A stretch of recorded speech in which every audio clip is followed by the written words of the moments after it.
Anyways. Hey! Hello. I was listening to some Japanese acid jazz, and it was... I absolutely love it. It's fucking great. Welcome, Lord. Welcome. Faceless Lurker. There you go. It's been a bit. It's been a minute. It's been quite the minute. I barely, thank God I left myself notes, because I barely remembered what last happened. I was like I was right to leave myself just a basically big fucking blue letter notes about where we left off last time. Yeah. Well, you see, termites. Oh no, termites? Oh, that's not good. I feel like a termite right now chewing on these nuts. They're a fancy kind of nut. I can't even say the word nut without thinking of like the red button being pressed and then it going nut. But yeah, there were some nuts in the house, and then I poured me a small bowl because God knows I would eat the whole bag if I could. So let me move around here for a sec. Let me see. Yeah, this is the one we want. And then let me toggle display capture. There we go. And we don't need this. Right, so fun fact, because I know everyone here uses it, Discord added a new update. They changed how screen share works. You can now do screen share with audio, which is, I don't know why it took so long to do that, but you can do it now. So like, if you wanted to do something, but you wanted to also share your own music that you were listening to, you can do that now. About fucking time. Because in the past, you would either have to choose, okay, do I stream the music I'm listening to, or do I stream the thing I'm doing? And now you can just do both. So, yeah. I found that very interesting quite recently. Because, like, I often want to do things like just hang out in Discords and draw, but I also want to share what kind of music I'm listening to. And, yeah. So, yeah, there's no need for projector windows or any of that nonsense anymore. Or just... I honestly like it. So, according to my notes here... No. All right, I'll stop chewing nuts. You know, I'll be a proper streamer now. Anyways, let me dial this size down. We'll be here all day. So we have unlocked a new route. That was the main thing we did last time. We unlocked a new route.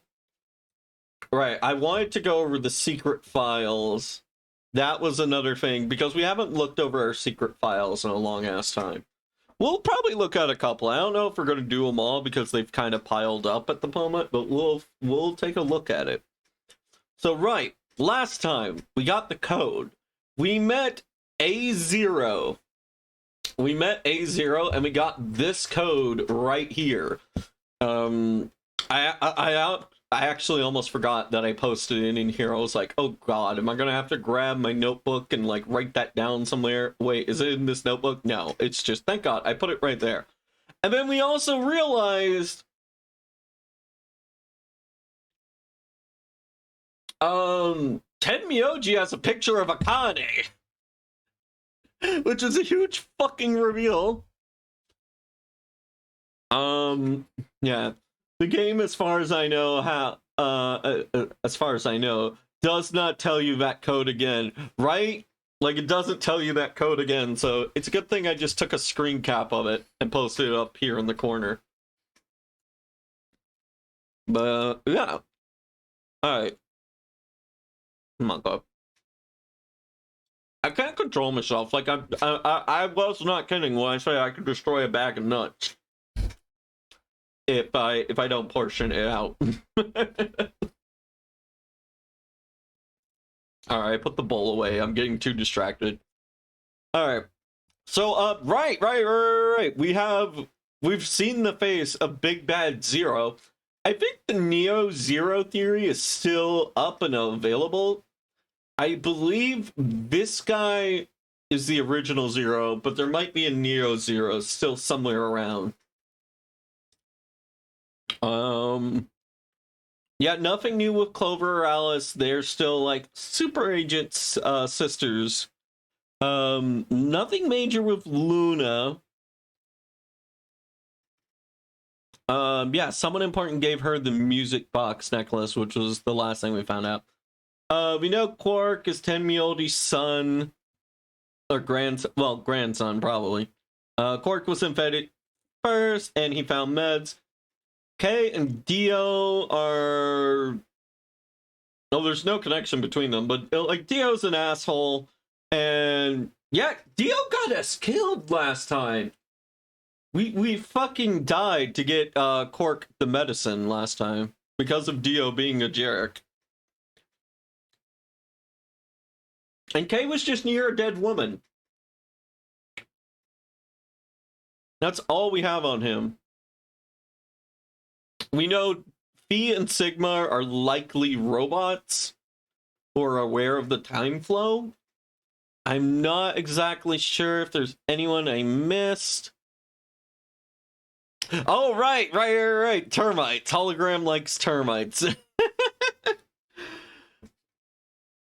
And then we have the character who needs to make a comeback. If we don't see this Zero again before the end of the game, I'm going to be vastly disappointed. I like myself a good charismatic villain who looks like they're having fun taunting throughout the story. Those are the best kinds of villains.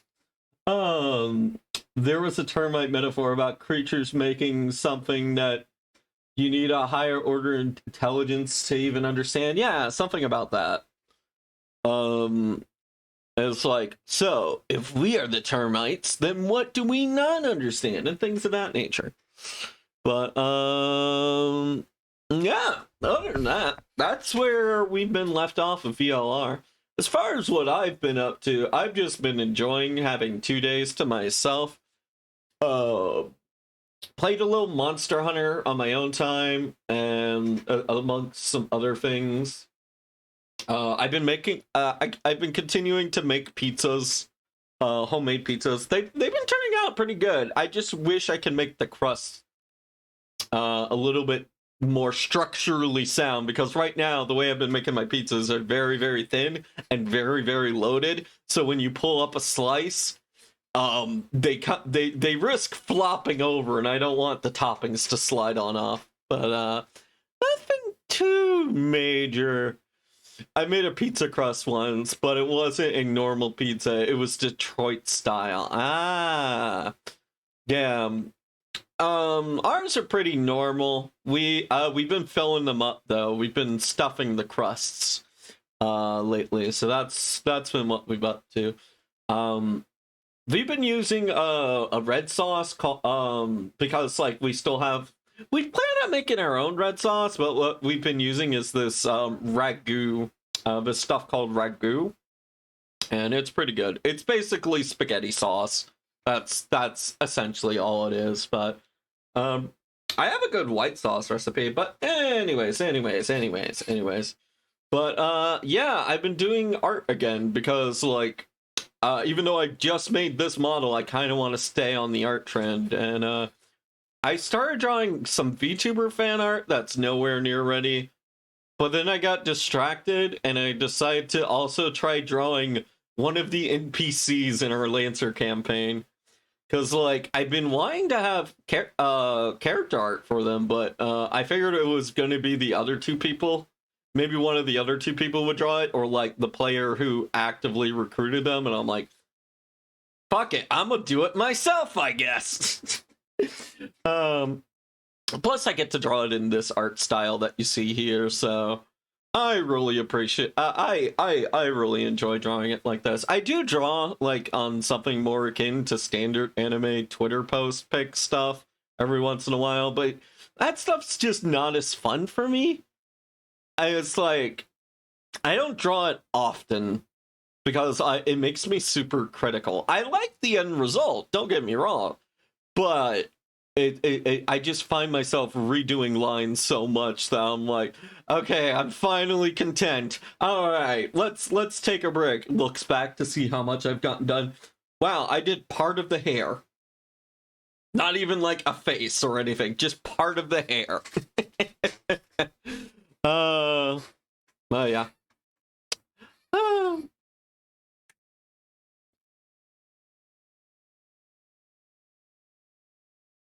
Yeah, like it's pretty easy to make canned.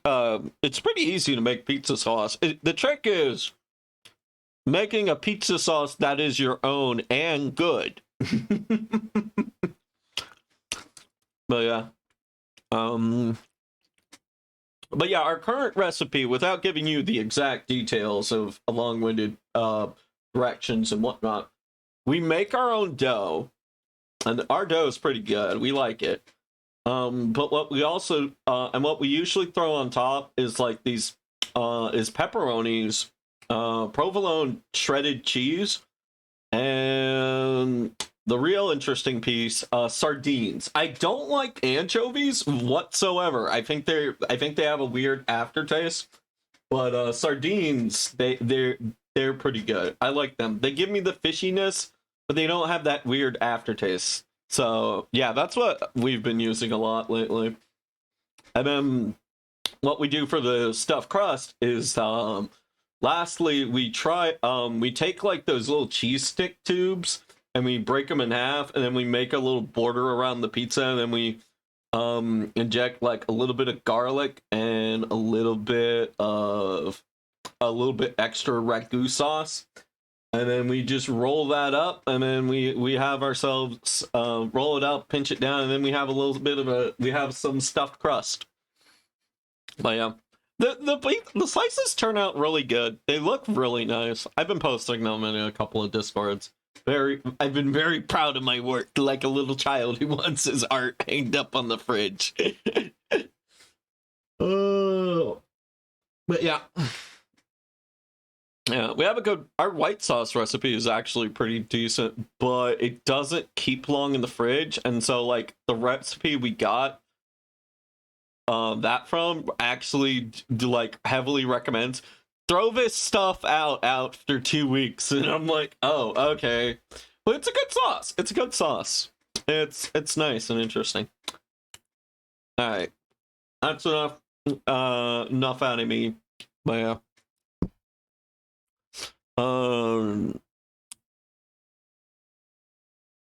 Anyways, sorry. Anyways, let's continue.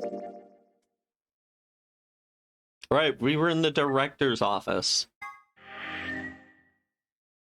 Yeah, it's slot one. All right. Oh snap. I might need to adjust some things around. Hold on.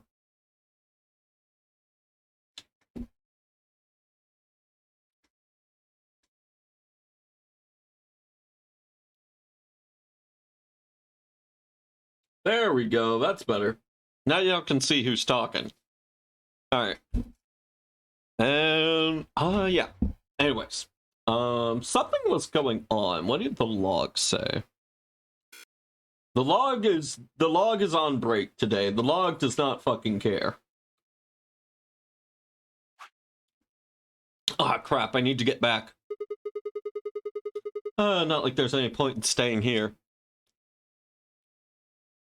Right, this is after Temioji had to go back for the picture. Quark went on ahead, and we went back, and we missed Tenmyoji, but we found the director who told us some things about termites. Anyway, I spun around and ran out the room towards the warehouse.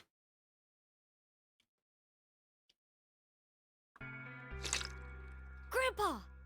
Look! Mr. Sigma's back! Hey! Took you long enough. I'm sorry, I had to go look for you.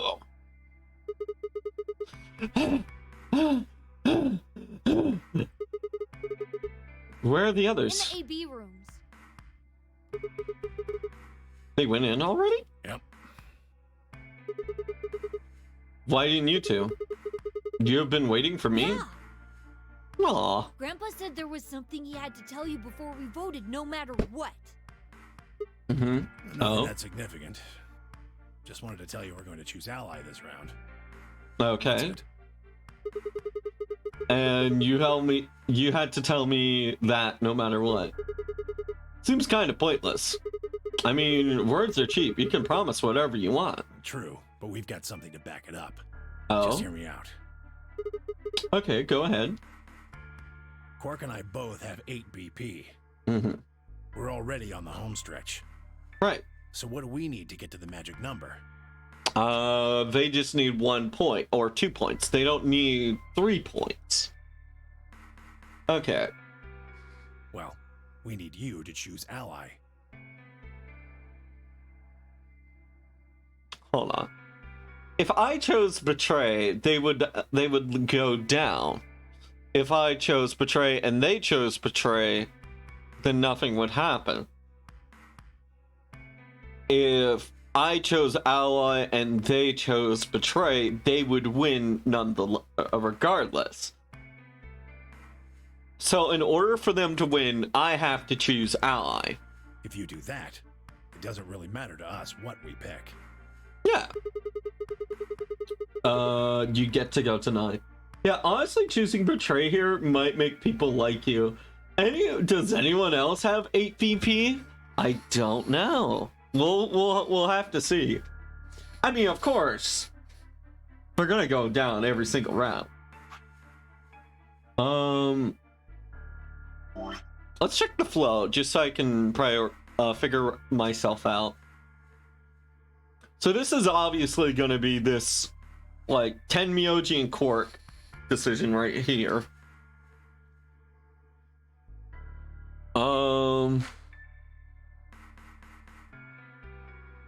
Where did we... Right, this is the new unlocked route.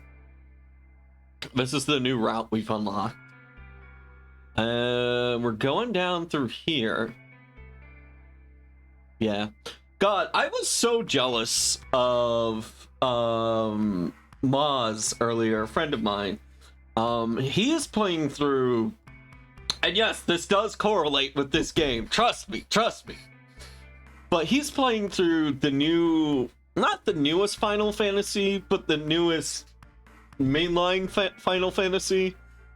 I think it's 15 or 16. The one where there's a lot of dominance running around. I think it's 16. Yeah, I think it's 16. That game has so many plot explaining charts. I'm very jealous of that.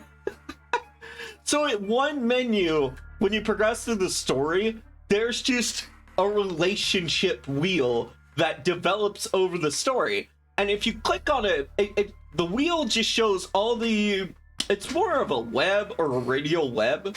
And it shows everyone in the story, all the main characters. And if you click on anyone at that time...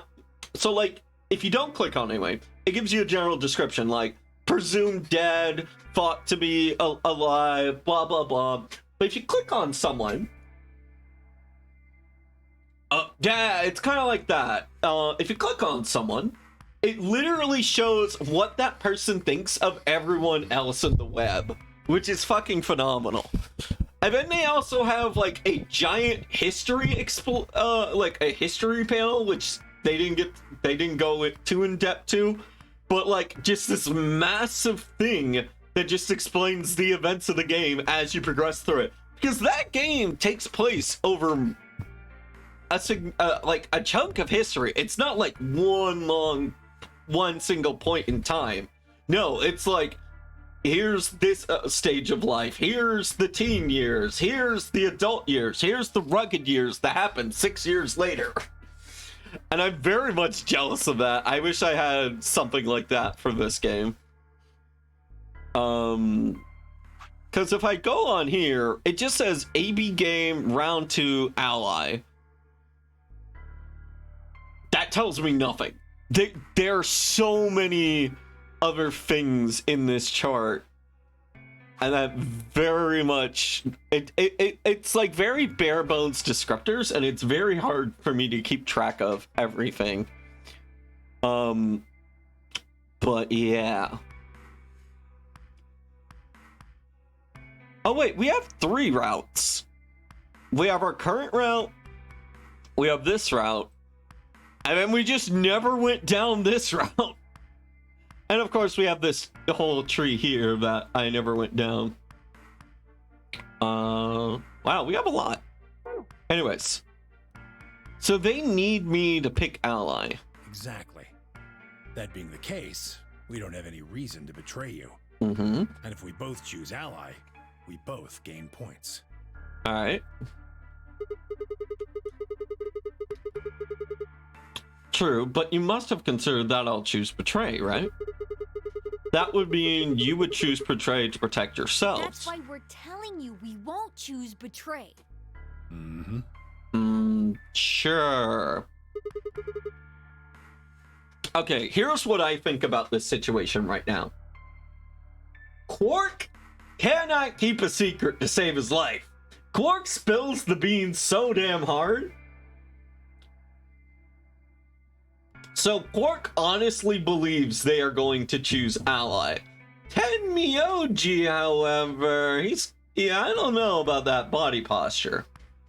He might be lying to Quark. So who knows? Of course. All right, tell me one thing. Let's say we do this and we both ally, and everybody gets 2 points. That means you and Quark will have enough points to leave, which is great for you, but I'll be stuck with a measly 5 points. How do I know that you aren't just going to open the number 9 door and leave us in the lurk? I can guarantee it. How? I can give you my word. Your word means nothing to me. You are a stranger still. I will not open the number 9 door, even if I have enough points to do so. Okay, what about Quark? I swear it. We aren't going to abandon everybody else just so we can escape. I want to think Tenmyoji is a nice enough person to say that, but I can also see the possibility is Tenmyoji still being concerned about Quark. I swear too. Oh right, I realized something. Alice is dead in this timeline. I promise. I have not seen that expression before. Does that mean Quark is lying? Well, to be fair, Quark has been unconscious for the most of this game, so we haven't interacted with him the whole time, but I have not seen this expression before. His body posture just does not make me want to believe him. Like, he's smiling and friendly, but he's not looking at me, like he doesn't want me to see in his eyes. And his hands are in front of him, mainly kind of like he wants to keep something hidden. Or he wants a barrier in front of him. But then again, I'm very likely overthinking all of this. So all I've got is a promise, huh? When I make a promise, I keep it. Trust me. Please! You've got to trust us! Hmm. Alright, fine. I'll trust you. 2 minutes remain until Ambidex game polling closes. We're counting on you, Sigma. You gotta choose ally! You promised! I make no deals. They turned and ran to an AB second from the right. So they are in... Wait. They are in this one. They are in this one.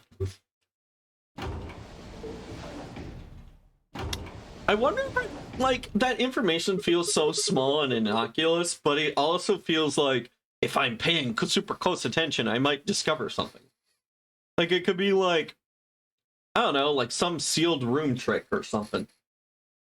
Well, I guess I should get moving.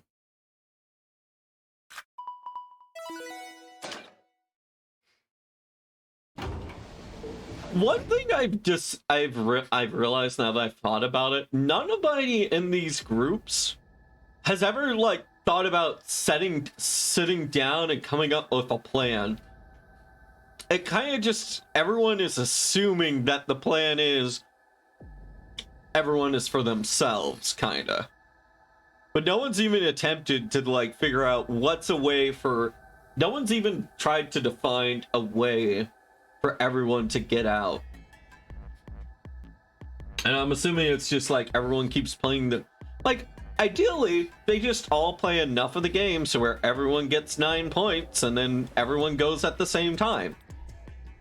Or they find a way to cheat the game and they find another exit. Yeah, no one trusts anyone. I mean, I don't trust Dio. For fuck's sake, his name is Dio. I think they all realize that they're strangers mostly, right? Alright, the Ambidex game has now begun. Please enter your vote. Press the touch start button on the screen, blah blah. Yeah.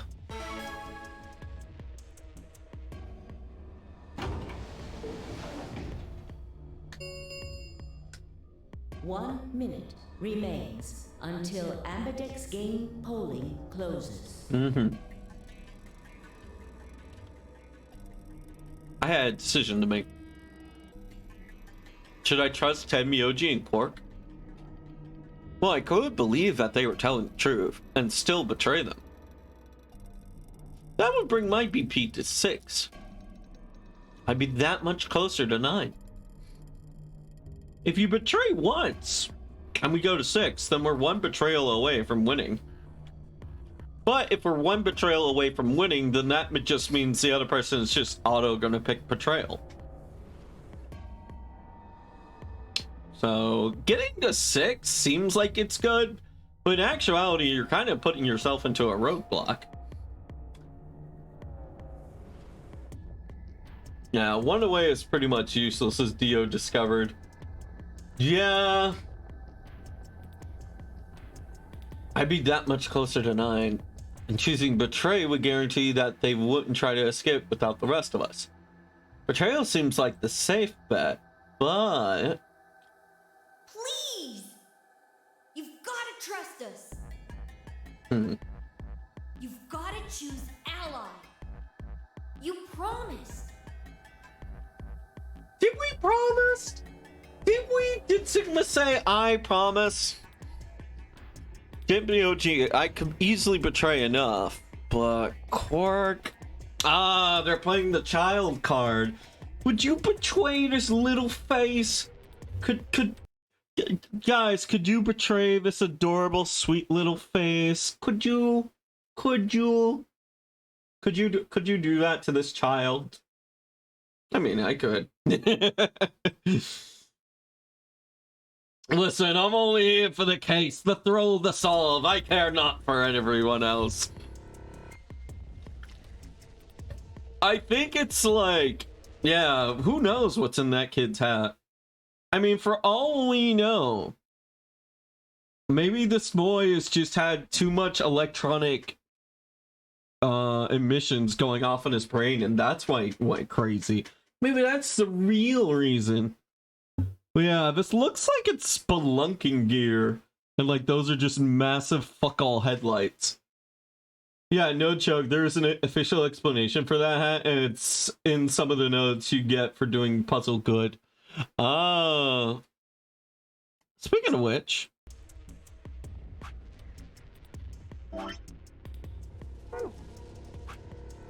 archive. Alright. Okay. Which one? Adam, newspaper excerpt.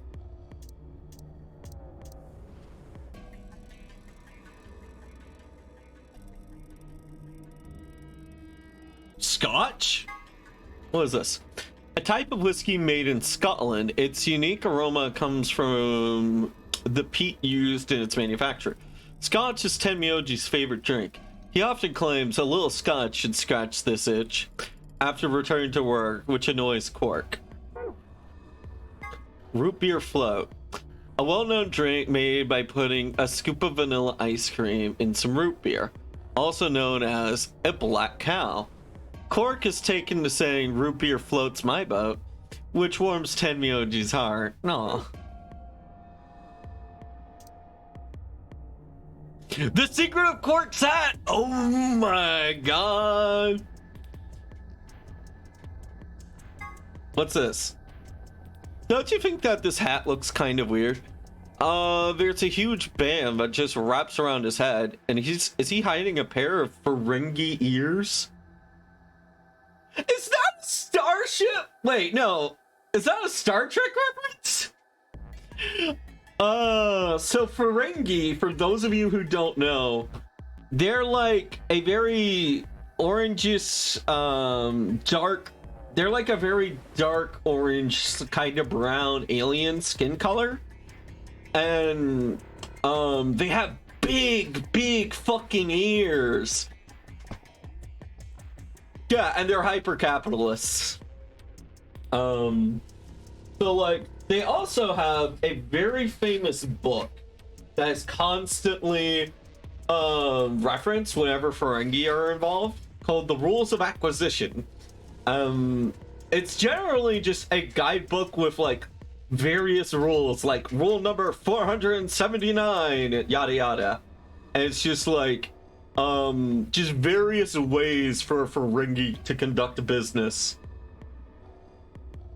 And yeah, they're really cool. I like them. They're very funny.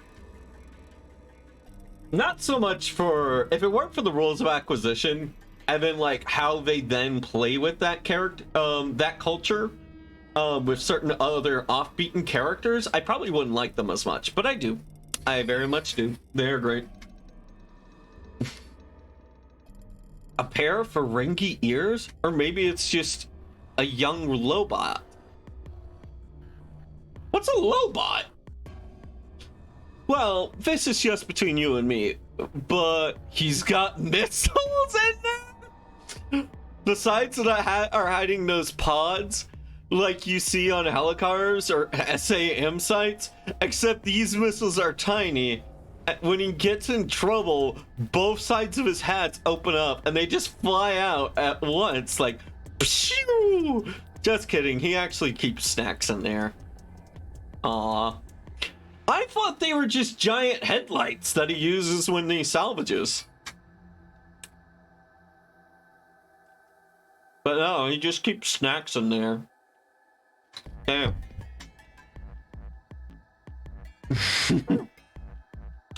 You know what? I bet he got the idea from seeing like a guy at a sports stadium with the huge drink containers. It's the same thing. It's the same damn thing.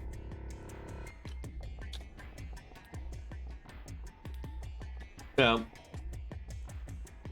Yeah, I think that you're probably right. Alright, Jumpy Doll. It sounds like someone named a doll Jumpy, but why?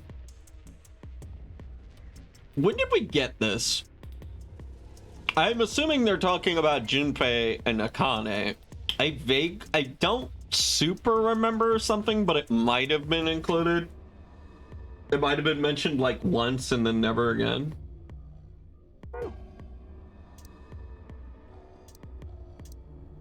Okay. Let's do these two, and then that'll be all we go into for now. The zeroth law. 0. A robot may not harm humanity, or by inaction allow humanity to come to harm. Clearly, the zeroth law has... God, look at these things.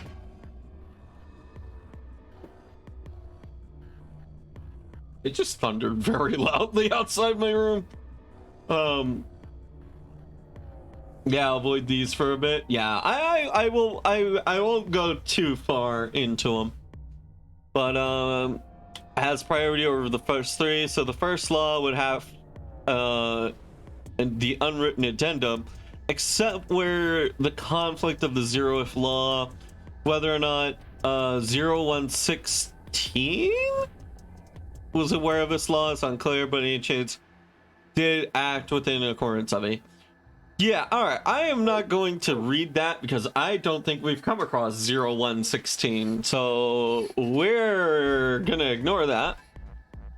And we're gonna come to a decision here. What the hell was I going to do? 10 seconds remain until Ambidex game polling closes. 9, 8, 7, 6, 5, 4, 3, 2, 1. Alright.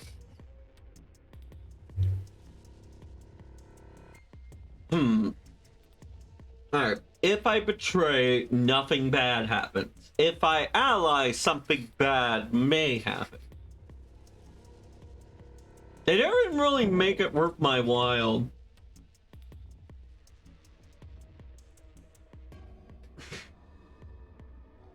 I think ally is going to result in me getting an ending.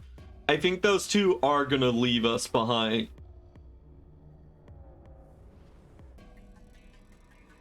Fuck it, I'll ally. Let's just see what happens. Man, once you decide that you're doing all the routes, you kind of lose all sense of urgency. Of the Ambidex game has been completed. Results will be displayed in the warehouse. Thank you for your participation. Ambidex gates now opening. Hey. Oh Lord, I noticed you're doing a collab with Nye in the near future. Yeah, looking forward to that. I bet that'll be tons of fun. That's like on the 19th or the 17th. I'm looking at my calendar.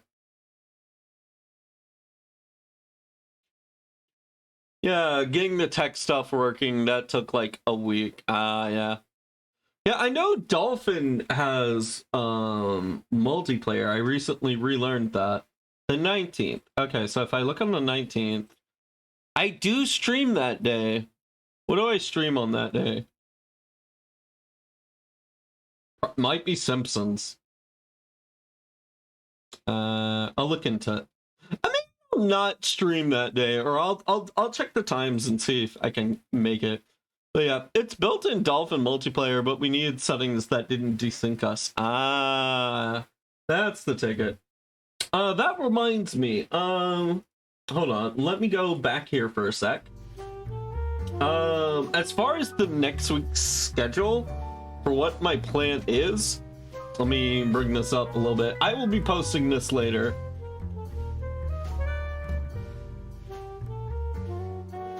But yeah, I didn't mention this earlier. But yeah, Sunday I'm going to be starting Resident Evil. Tuesday is the same with Lancer. Wednesday I'm starting up the Simpsons game. I heard a little bit about the game's plot and story and the themes it deals with, and it kind of made me really want to check it out. I think it'll be interesting. It's a lot about like game preservation. So I'm very curious to see what that game has to say. And then Saturday is more of this, which is VLR.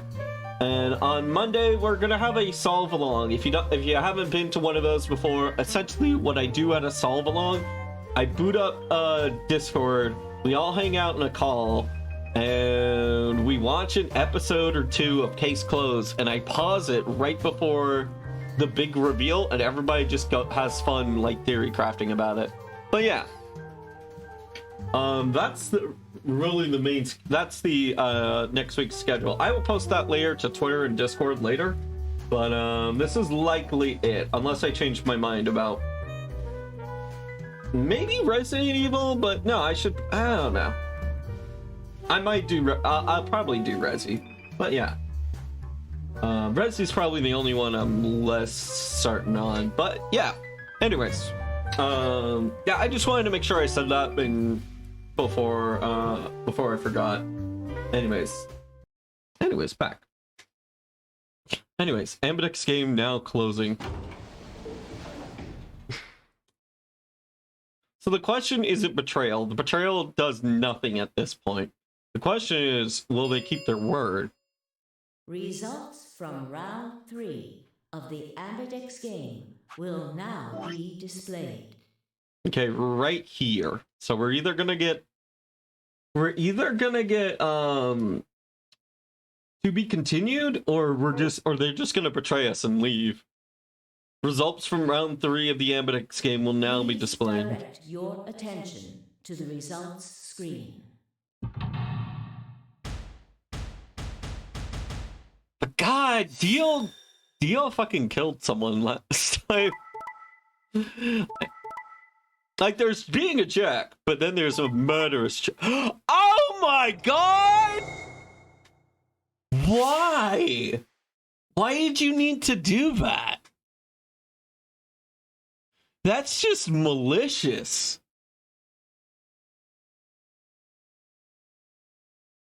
That's malicious because he cares about Quark and you're all dead anyway. Yeah, like, he could have just allied and that would have been fine. But Tenmyoji, we've known that Tenmyoji is willing to betray. Earlier, he was in a bad mood and he chose betray because he didn't know who he could trust. But damn, Tenmyoji, how dare. Points have been assigned or subtracted accordingly. Okay. So, Dio was in... Let's look at the rest of this. Alice and Fee were in a room and they chose betray, protecting their opponents, and Dio also chose betray. Dio, now knowing what we know, is willing to kill. Oh, that's probably the smart thing. Also, Fee was at one fucking point. I love that everyone except Kay hates each other. Yeah! Luna and Clover betrayed? I mean, Clover, yeah, but Luna let that happen? Damn. That's interesting. How did I want to be a fly on that I want to be a fly on the wall during that conversation. Okay, yeah, you know what? Luna was at one point, so it makes sense. Like, Luna's just needed to protect herself. Yeah. So that is also another thing. So Clover, 10, and Quark, who's running out? I think Clover will run out. On us.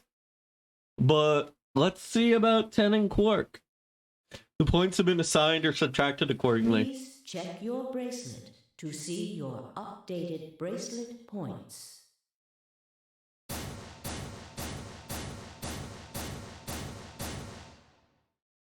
One point.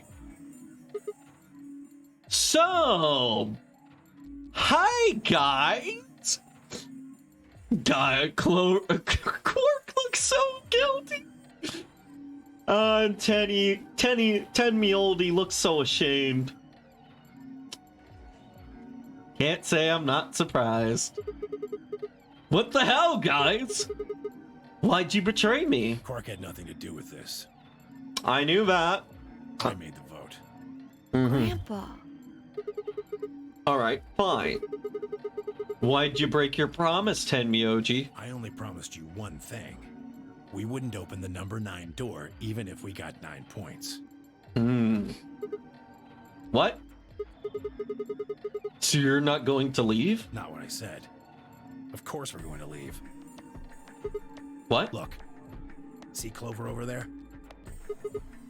What? Don't tell me. Yeah?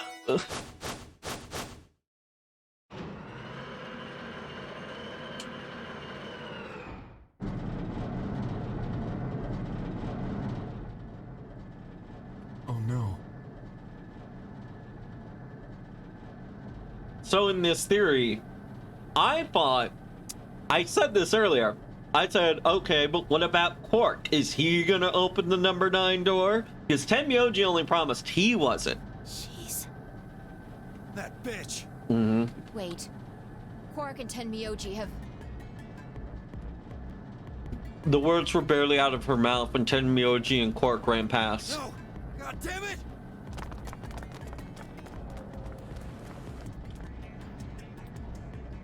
Clover, are you really going to leave? Well, yeah. Why else would I open the door? But why? I'm going to go call the others, so we can capture Zero Senior. Tenmyoji, are you and Quark going too? Yeah. Sorry about that. Sorry, everybody. Damn. So Sigma, happy? I kept my promise. Fucking rule shark. Clover opened the door, not me. Like hell, I'm happy. That's some shady shit, Tenmyoji. Say so. I have to get out of here, and that's that. He's got to pay for what he's done. Who? Zero. You mean you know who Zero Senior is? Yeah. No point keeping it a secret now, I suppose. I know exactly who Zero Senior is. Yeah? What? Well, you mind telling us before you ditch us?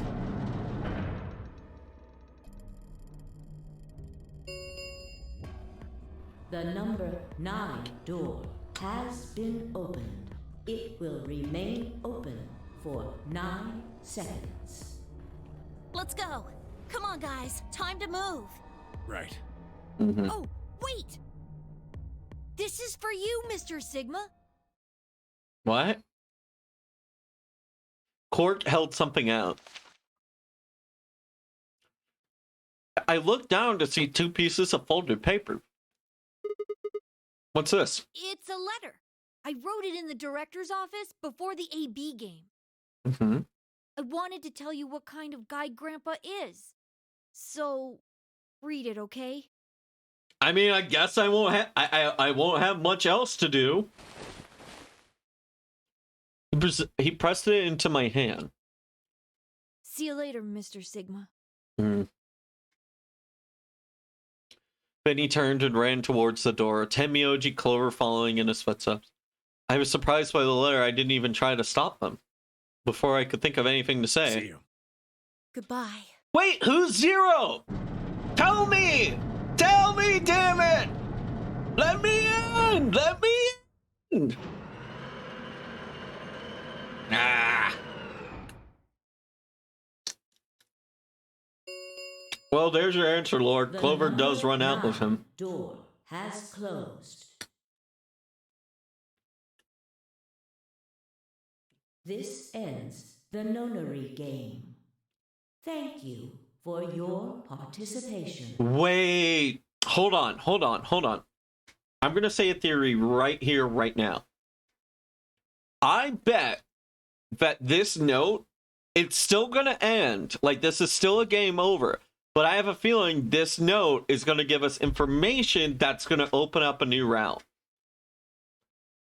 As the game is over, all doors other than the number 9 door have been unlocked. Escape is not possible. Please enjoy your stay. Oh yeah, you want to bet? What if they just took all the explosives that they found and just put them right by the number 9 door? I mean, you don't actually need to blow a hole in the number 9 door.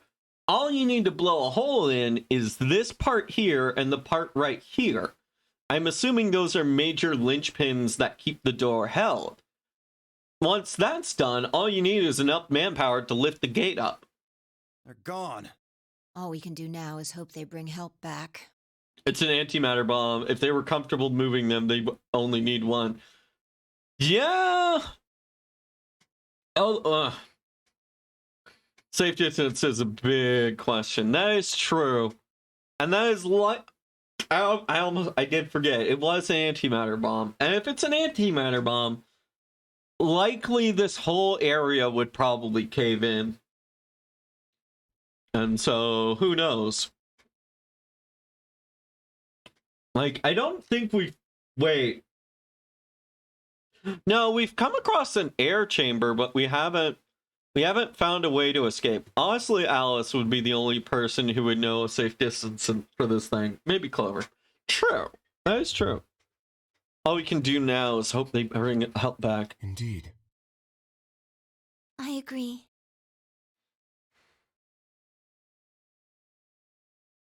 I look down at Cork's letter and slowly unfold it. His handwriting is still slightly uneven, but he's filled both pages with writing. I begin to read. It was a really stormy day when he found me. He said the rain was coming down so hard it almost hurt, but somehow he managed to hear a baby crying. I guess I must have been crying pretty loud. He took me home and did his best to raise me. Okay, so Quark is not Tenmyoji's biological grandson. But he'd never been married or had a kid before us, so I think it was really hard for him. He couldn't figure out how to mix formula, so he always carrying the directions around with him. Also, I guess I was a pretty picky eater, so if he didn't get the water to formula ratio just right, I wouldn't eat it. Guess I was kind of a pain, huh? But he didn't give up. And now here I am. When he found me, I was really, really small, and he worried that I would not make it. That's why he named me Quark. A quark is a really, really small thing. And I was really small too. Yeah, isn't a quark like one of the things that make up atoms? I think, like, yeah, I dare not make any more of a statement beyond that, but I believe that's the case. Yeah, it's a subatomic particle. Yeah. I'm not sure if it's something smaller than an electron, proton, or neutron, or if it's just a generalized term for electron, proton, and neutron. That was the part I wasn't confident enough to say. Really small thing. I was just small. Grandpa didn't need to worry though, because I turned out fine. That I was pretty tough. When I was 1, he forgot I was sleeping in the bed of his truck and drove off. I rolled out and went off the back. I didn't even get a scratch. I started walking when I was 2, and when I wasn't looking, I fell down the stairs. I didn't get hurt then either. But then I was 3 and I got really sick. I had a super high fever for a week, but eventually I got better. I guess you could say I'm pretty lucky. Anyway, I didn't really have any more accidents after that. I was a pretty healthy kid. By the time I was 6, I started helping Grandpa out with his work. His job was to gather junk from abandoned buildings. Then he'd fix it up or pull out useful parts to sell them. There were plenty of abandoned buildings, but finding good stuff in them was hard. You had to know which parts were useful or what you could end up with, or you could end up wasting a bunch of time. Every time I'd find something, he explained to me what it was, how it was supposed to work, how to fix it, all sorts of things. Usually, though, I just wanted to finish up work so I could go to the theater. The theater came to our town once a week in a wagon.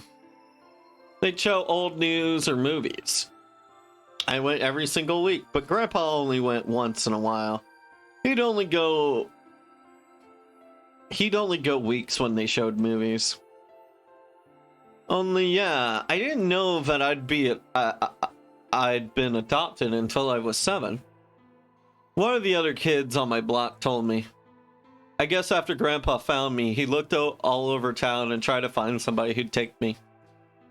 The kid from my block actually had a mom, and he asked her if she would take me too. I gotta admit, I was pretty shocked when I heard that. There weren't a lot of kids with parents around, so hearing that someone lived with his actual mom was pretty impressive.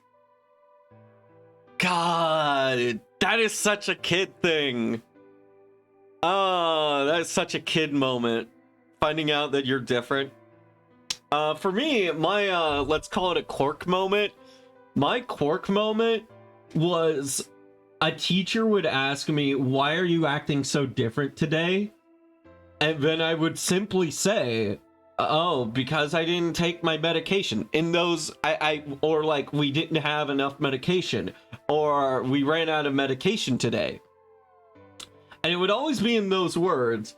And it wasn't until then that I realized not everyone has ADHD. ADHD is not something everyone has. I just assumed because I was a little tyke. I was a little, not even, I don't know how old, but I just assumed for the longest time that everyone had ADHD, and then everyone just takes pills and then they're good. I just thought that was a normal aspect of everyone's life. Yeah. Nope, can focus, it's great. Lord, give me.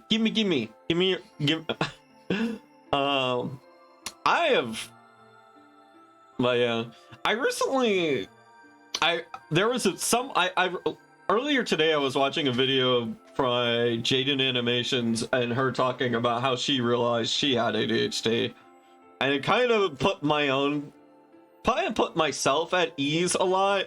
And it was like, because for a while now I've been like super concerned about how forgetful I've been about certain things.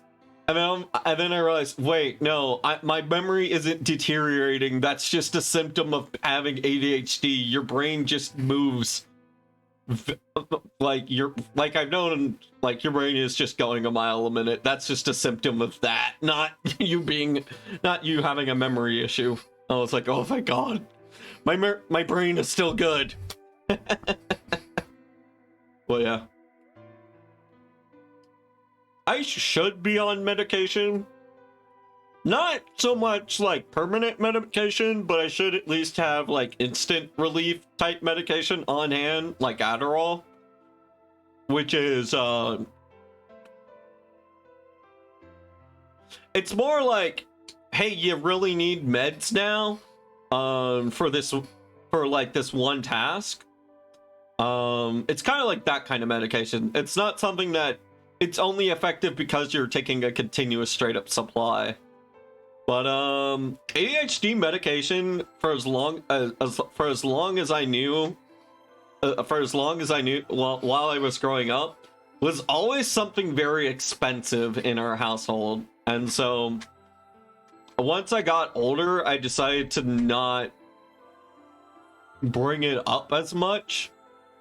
And so, well, you definitely need a prescription for that. Yeah, I can't really exactly buy it off the shelf or anything like that.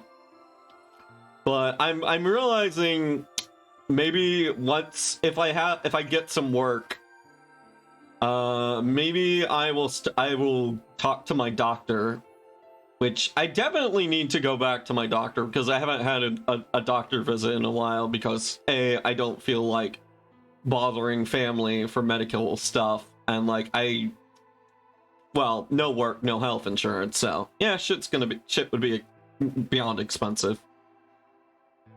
But yeah, no, I'm thinking if I can get a job and I can get like stable income again, that might be something I regularly buy. I don't want to hook myself up to permanent medication because A, that would be regularly expensive, and B, like, you never know. It is a little scary because it is like something that is affecting your brain chemistry in a way.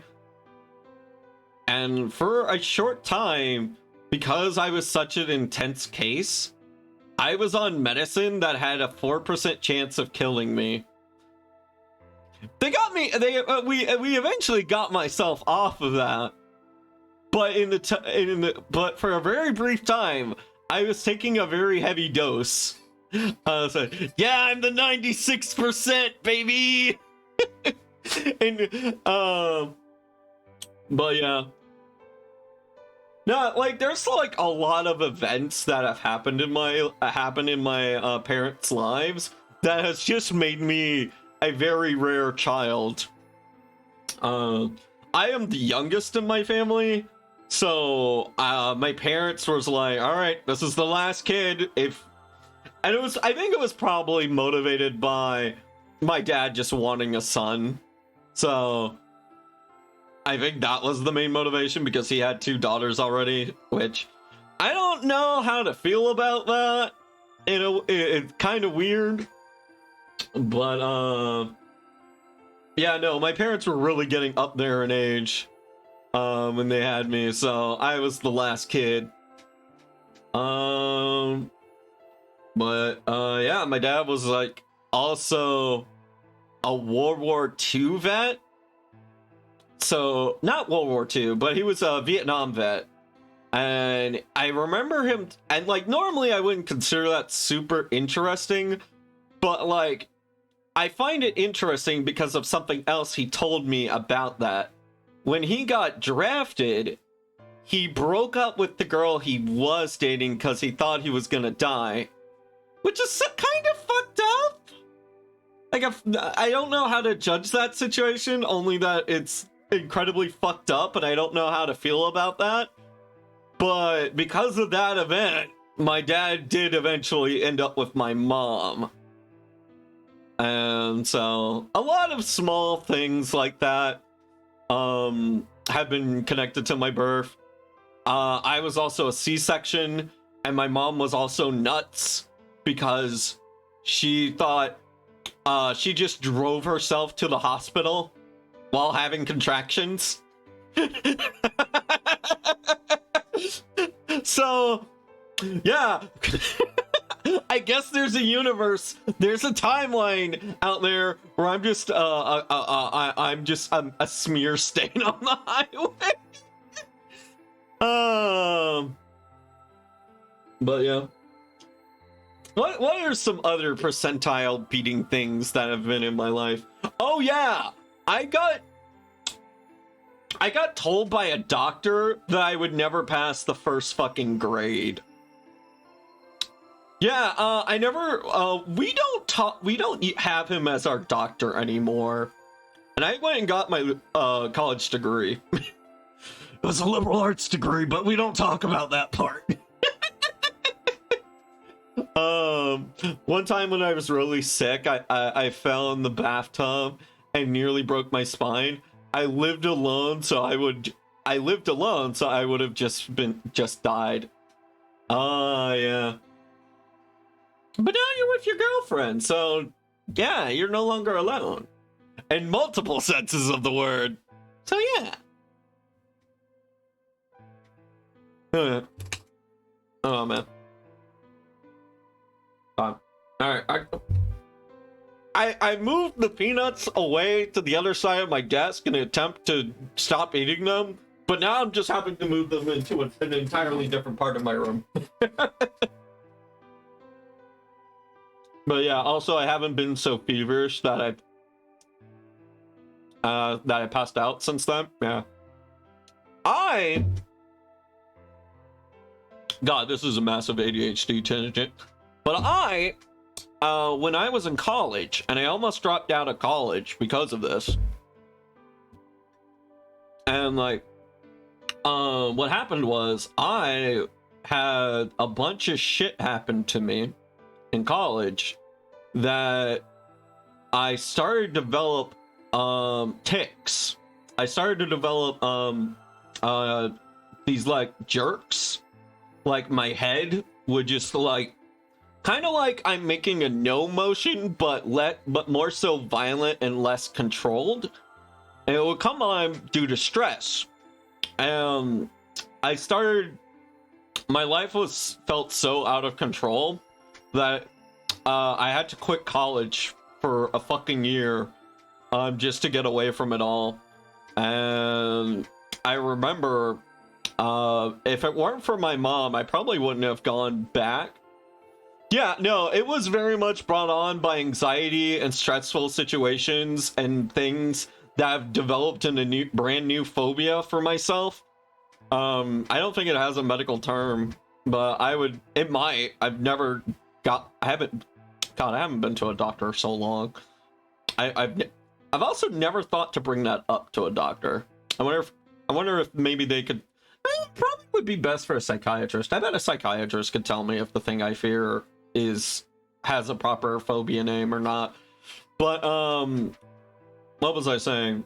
Yeah, no. If it weren't for my mom, I probably never would have gone back to college. I probably would have just stayed working at a grocery store. And I distinctly remember the day I walked back onto campus, because it was a very much it had become a heavily location associated experience.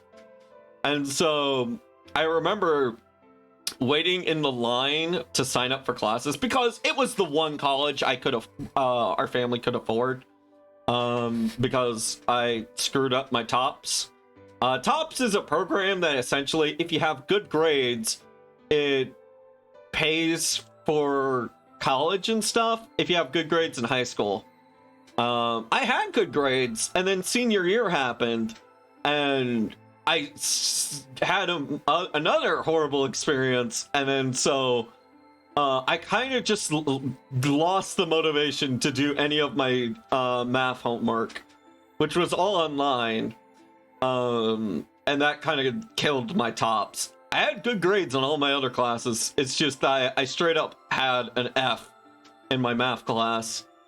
A very low, I think it was like maybe a 30 or a 60 or something. Which, knowing what I know now about other countries, means that I would have not lost my TOPS if I was in someplace that has 60 being a good grade. No.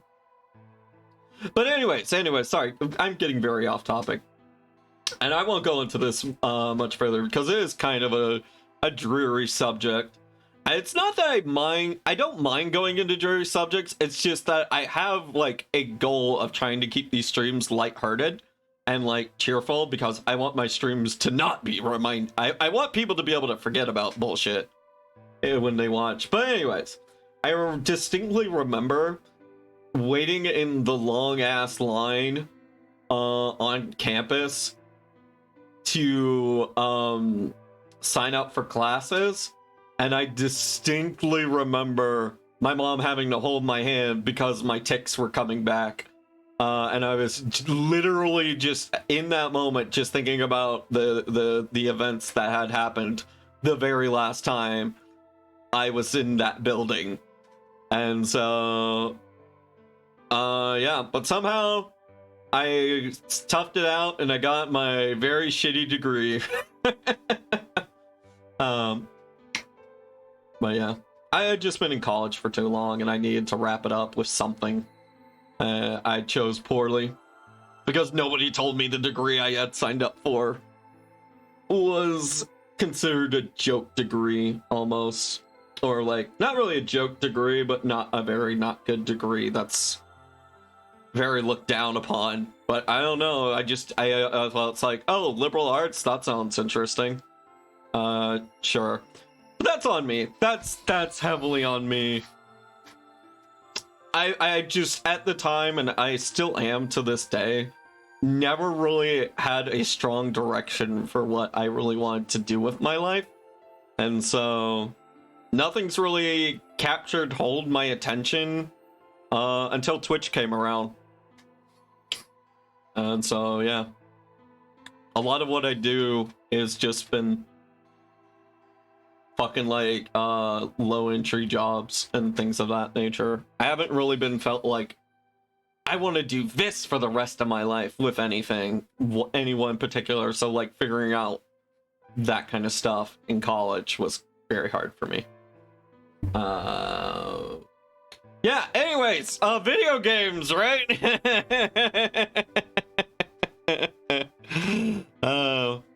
I gotta admit, I was pretty shocked when I heard that there were a lot of kids.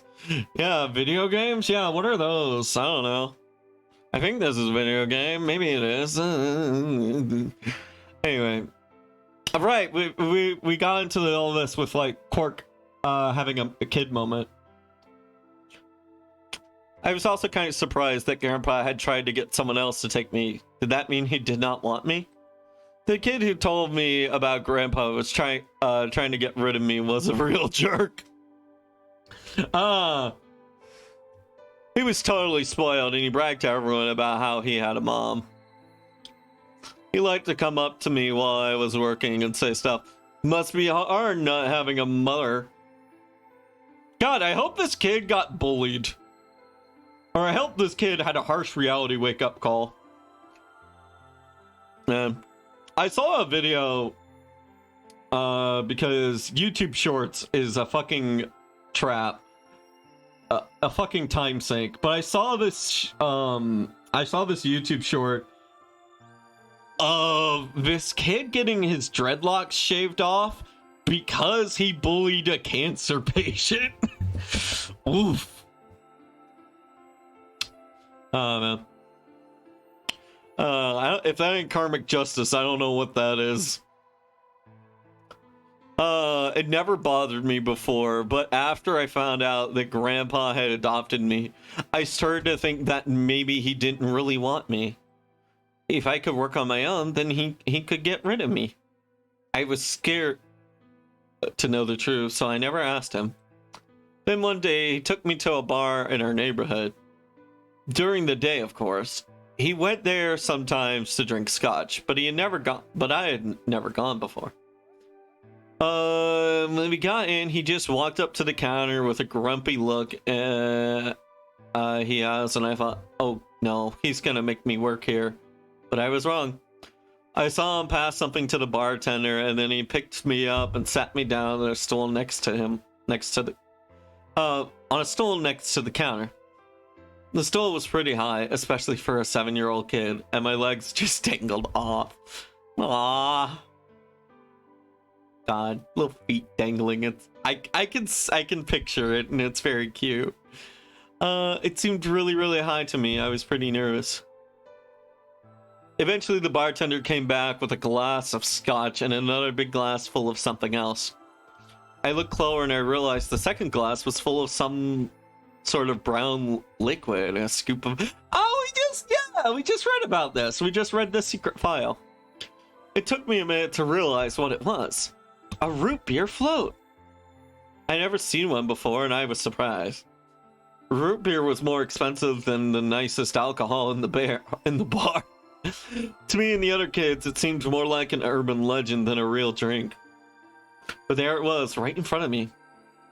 I stared at the float. I still wasn't sure that it was real at that point. And then turned to look at Grandpa. He looked back at me. I didn't know what to do, so I turned to the bartender, and he already turned around and moved off. So I figured he must have put a glass down in front of me on purpose. I still didn't seem like it could be real, and I was just staring at it when Grandpa told me to hurry up and drink it before the ice cream melted.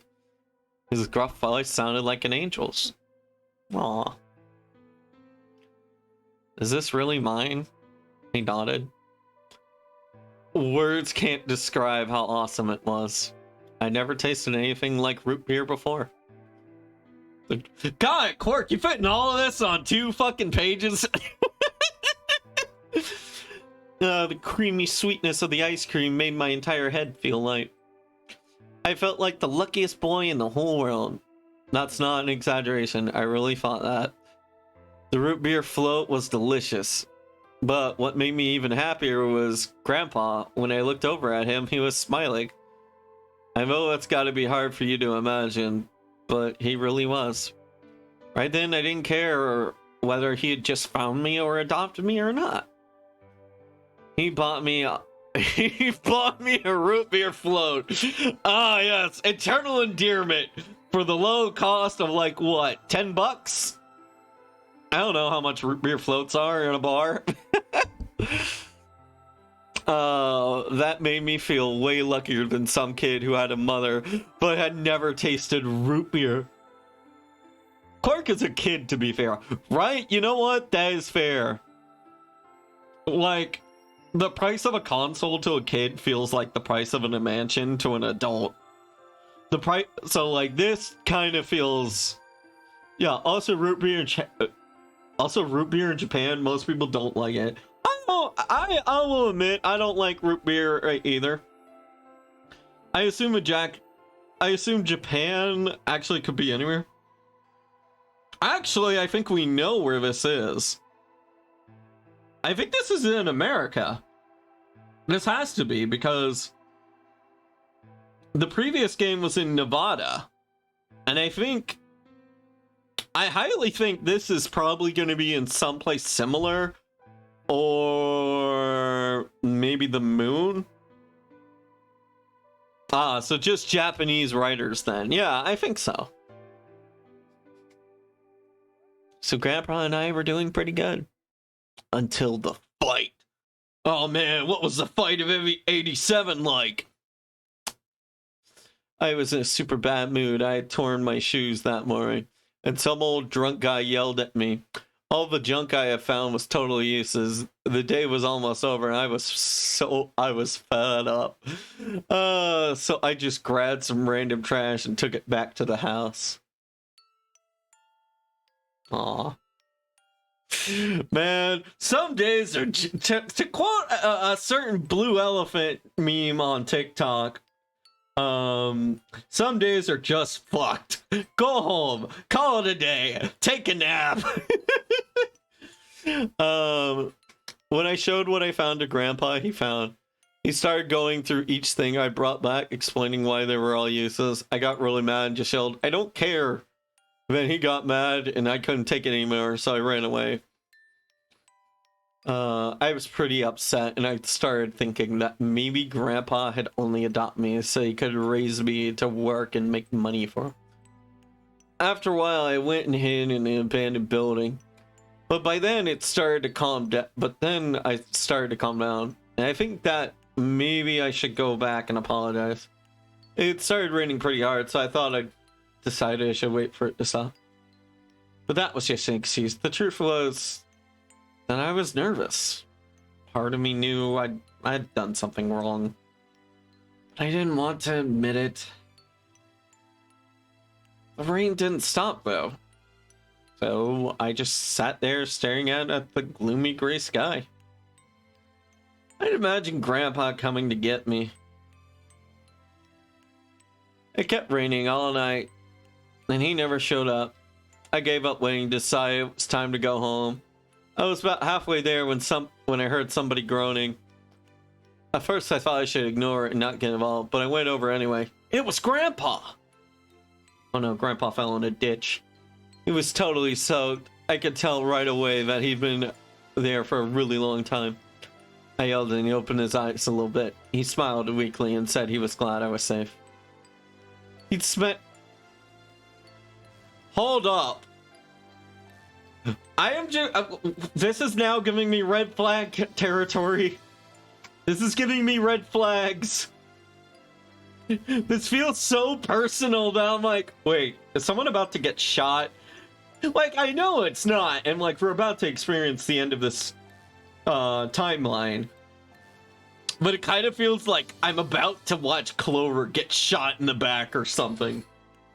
But yeah, no, really bad shonen does this kind of thing. Where you get the character's life story and then the character is immediately killed. A pretty bad example of this is with the Wizard King and Black Clover. Which I did. This is one of the few things that will just immediately turn me off of your story. If it's well written and like spaced out, I love it. But if it's done right before a death, then it just feels very cheap to me. Here, not so much, but it did very much elicit that kind of fear in me. He spent all night out in the rain looking for me. I felt awful. Grandpa had been out in the rain looking for me for so long that he collapsed. It was horrible. He heard me crying in the rain, but I hadn't heard him. I ran to get the doctor. I promised whatever God might be listening that if they would only save Grandpa, I never asked for another root beer float ever again. He got a real bad fever and his temperature wouldn't go down for days. The doctor said that if I kept up, he'd die. Oh, that if it kept up, he'd die. If he died, then I would be all alone. There wouldn't be anyone left to care about me. The thought of that happening terrified me. Fortunately, I must have passed some of my luck onto Grandpa, because a week later, his fever finally broke. I was glad that he wasn't going to die, but I was also a little scared. What if he decided he didn't want a stupid kid like me around anymore? My plan was to apologize as soon as he woke up. But when the moment came, my brain just stopped. Grandpa started to talk, and it took me a minute to realize he was apologizing. I didn't know what to think. Oh, this is making me cry. God, I love this. He explained that he was an old man and that he meant he was probably going to die sooner rather than later. He was strict with me because he wanted to make sure I'd be able to make it on my own after he was gone. But maybe it'd been a little too strict. All of the things I'd worried about had been stupid and selfish. Grandpa cared about me a whole lot. He had been worried when I had ran off, and he'd gone out into the rain to look for me. He tried to apologize. When I opened my mouth, I just started crying. I didn't think I've cried that much since I was a baby.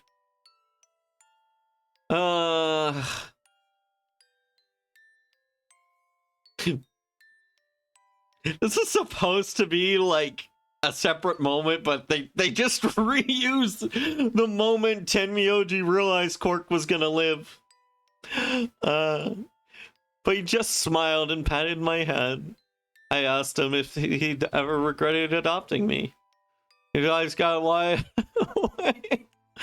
Oh, wide, and he said, "Of course not." He told me that he was looking for a really important lady, and because of that, he had to give me. Wait. Hold on, sorry. He was looking for a really important lady, and because of that, he had to give up on pretty much everything else in his life. But when he took me in and started raising me, he felt like he had gotten something of what he lost back. Oh my god!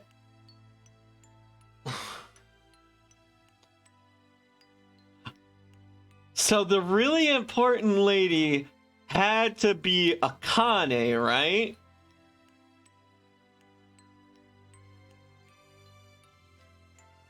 Or...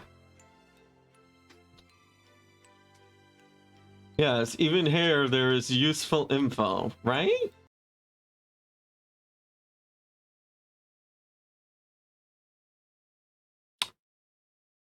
Okay, this is a crazy theory, and I have virtually nothing to support this.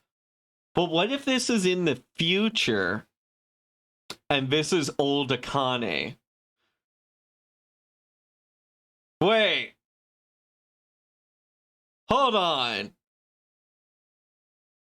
Let me Google something. Let me Google something really quick. I need an image.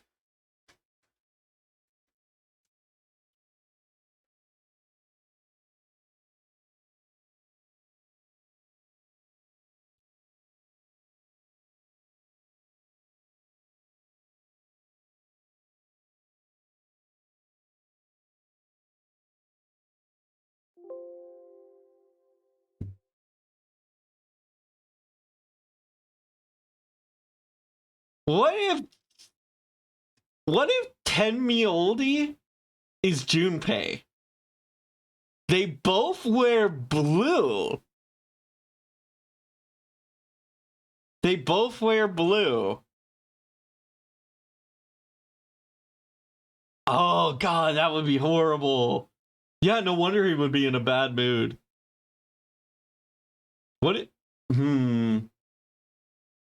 I'm green, Kermit is green. Therefore, oh my god.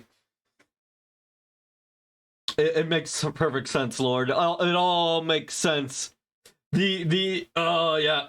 It all makes sense. That's why. Oh, okay. Yeah. Alright. I don't know. I felt like I was gonna go on to a bit, but then I realized I had nothing. But yeah, what if Tenmyoldi is just Junpei? Because here's my reason why I think this. Why Junpei and Akane, that was a very significant. So in the photo, Akane looks about the same she did in the previous game. And so unless Tenmyoldi is someone,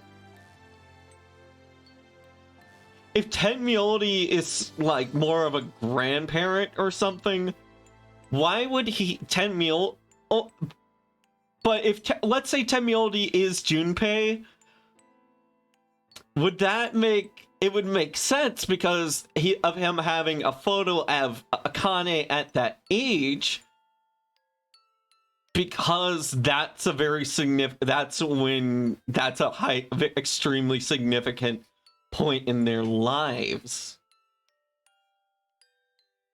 And like they were very much close at the time.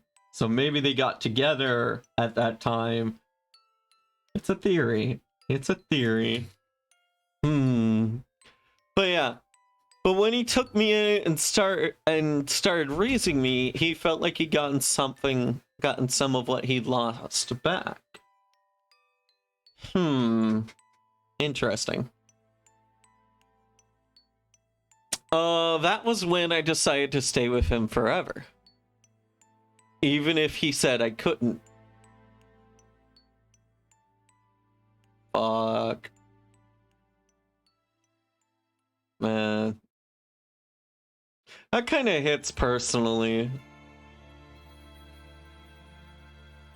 Because I'm someone who's lost one parent.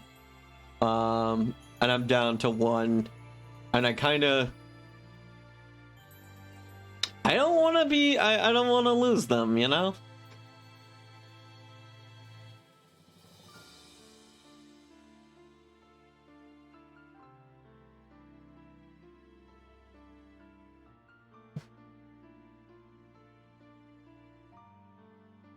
Damn, now we're so what do we have left? Can I skip this? So is that the Corkin? Maybe. Yeah, that I think this is our second like verified ending. Frank Bo DeWitt. Localization lead, localization editor, assistant, QA testing, support QA tester, sales, marketing, PR, special thanks to PCB Productions. I think we just have to sit here. Yeah, we're just stuck here. Okay, so we have like a completely new route. We have a recently unlocked route. And then we have like an entirely... What the fuck? That was a very jarring change in music. But yeah, no, we're just stuck here until this finishes. Oh man, let me write that down. God, I get so... We have so much crap for Tenmyoji, but everybody else has hardly, like, 4 lines about them. But yeah, this is text.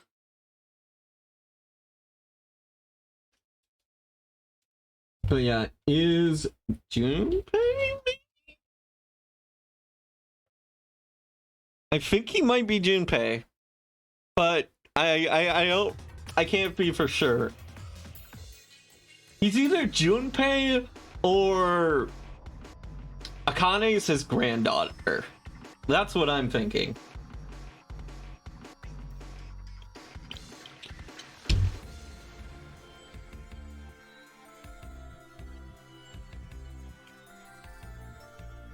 Okay, yeah, know what? That makes sense. Time magic shenanery? Yeah, no, that would break it. Okay, so he's probably not Junpei. Okay. So he's probably not Junpei. Cause yeah, no, Clover would be an old hag by now. Time in this game? Yeah. We've already got time-traveling robots, for one. Oh, that's not the Quark ending, that's the Tenmyoji ending. Okay.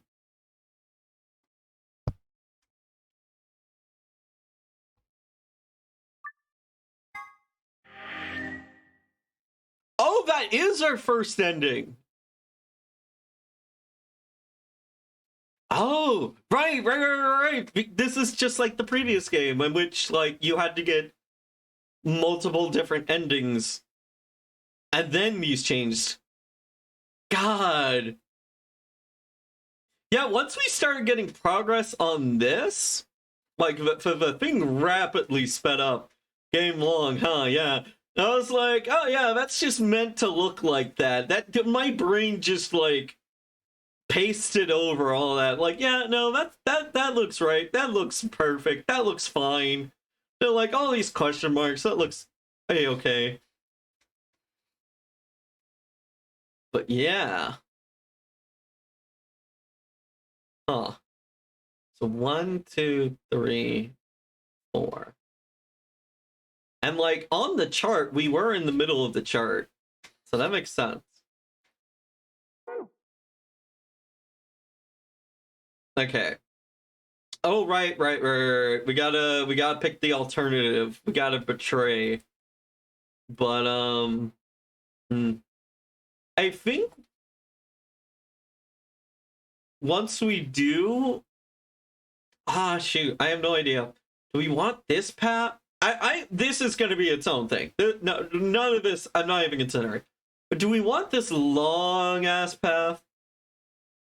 Or do we want this one right here? I might actually start this one here because it's been so long. But yeah, oh, wait. Hold on. 1, 2, 3, 4, 5, 6. So assuming a couple of these have dead ends, that kind of makes sense, right? Okay, let's go back to the AB game, though.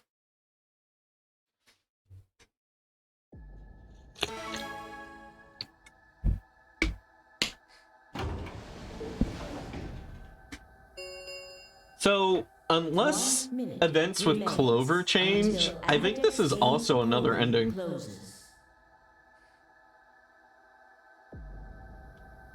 let's see. Luna and Clover are in the same group together, and they're going up against Kay. Huh. If things change, then we probably know something is up with Kay. I had a decision to make. Should I trust Quark and Tenmyoji? Well, I could believe they were telling me the truth and still betray them.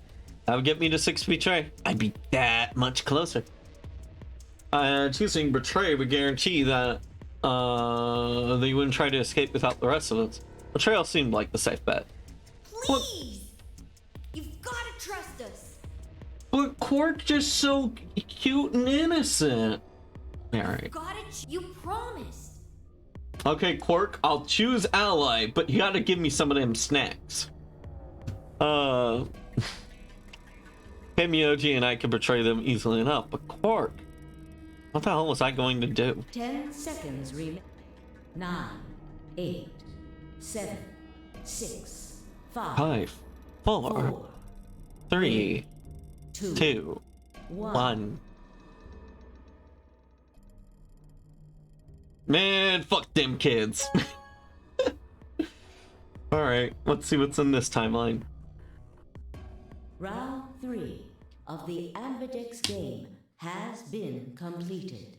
Results will be displayed in the warehouse. I think, like, in one Alice timeline, her choices do change. So it's not just Fee and I who have the power to change decisions.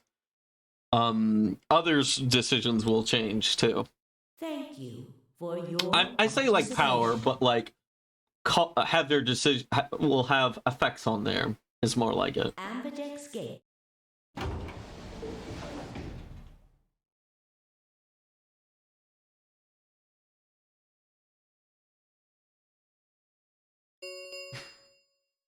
Results from round 3 of the Ambidex game will now be displayed. Please direct your attention to the results screen. Yeah. There's certain randomness in the running the time moment again somehow. Yeah. Okay. Okay, so Clover is still leaving. And Tenmyoji and Quark. Yeah. Okay, so Tenmyoji, nothing changed. Only thing that changed was our vote. However, Clover is still going to ditch everyone. Points have been assigned or subtracted accordingly. Please check your bracelet to see your updated bracelet points.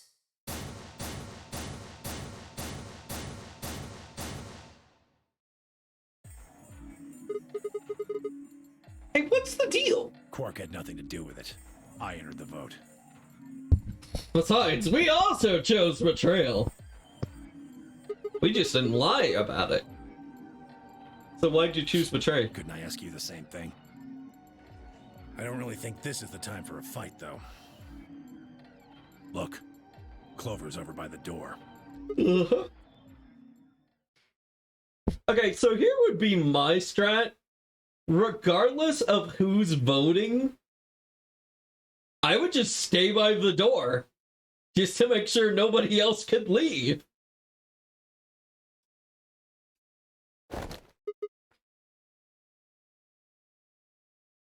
Like, I would have missed out on the information, but, like, heck, I could check it later. Oh, no. Clover, you're leaving us? What?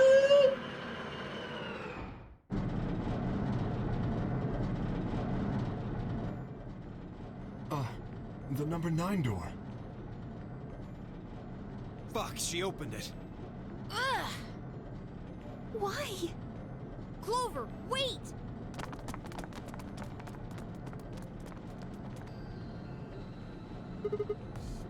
Clover? What the hell do you think you're doing? I'm going to call the others. What? I'll get justice for Alice. Just this. Wait. Do you mean?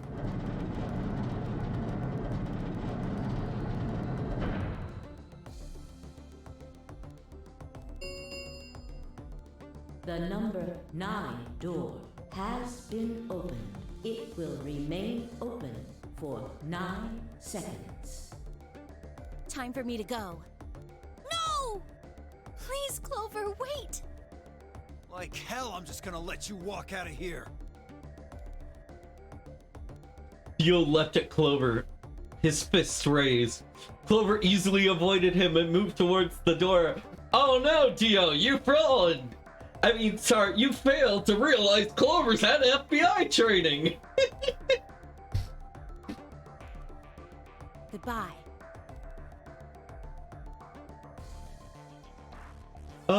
I caught one last glimpse of her face as she slid through the door. It was made of ice. Made of ice or masked of ice? Either way.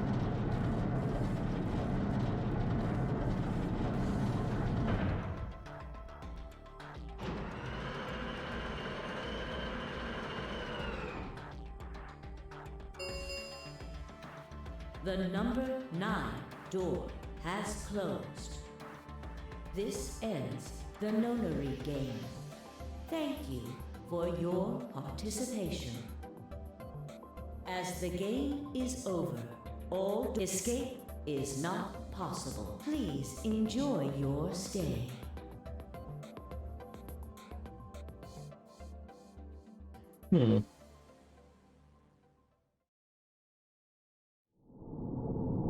And this is just a proper game over.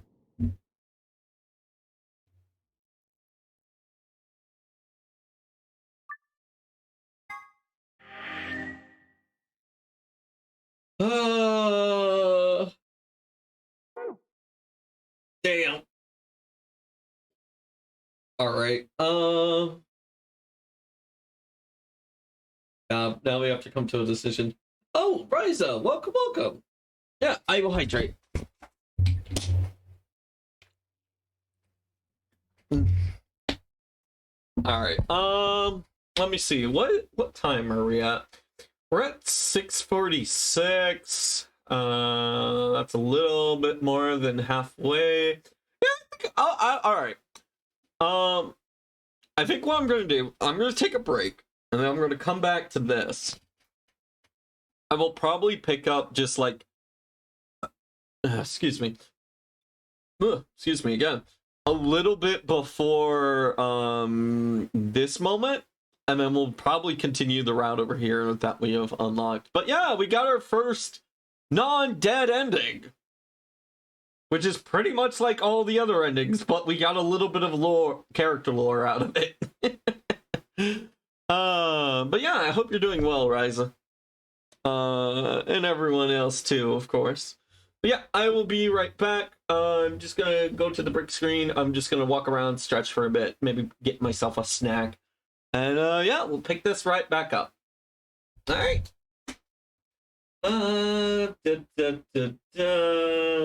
Game. Here it is.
Hello, I'm back. How is everybody? Yeah, I got me a little bit of applesauce because I don't know, I wanted some applesauce. Not a huge mystery here, sadly. Oh man, that's good. Yeah, Riza, have you played VLR before? I don't know if I know like how much of the VLR universe are you aware of? Did you play 999? The main reason I ask, I don't mean to be to pry, but like just so I know. Yep, you played all 3 games. Awesome. Have you played AI Psalm? Yeah, I need to go back and play Nirvana Initiative at some point because I realized there is a secret ending that I missed.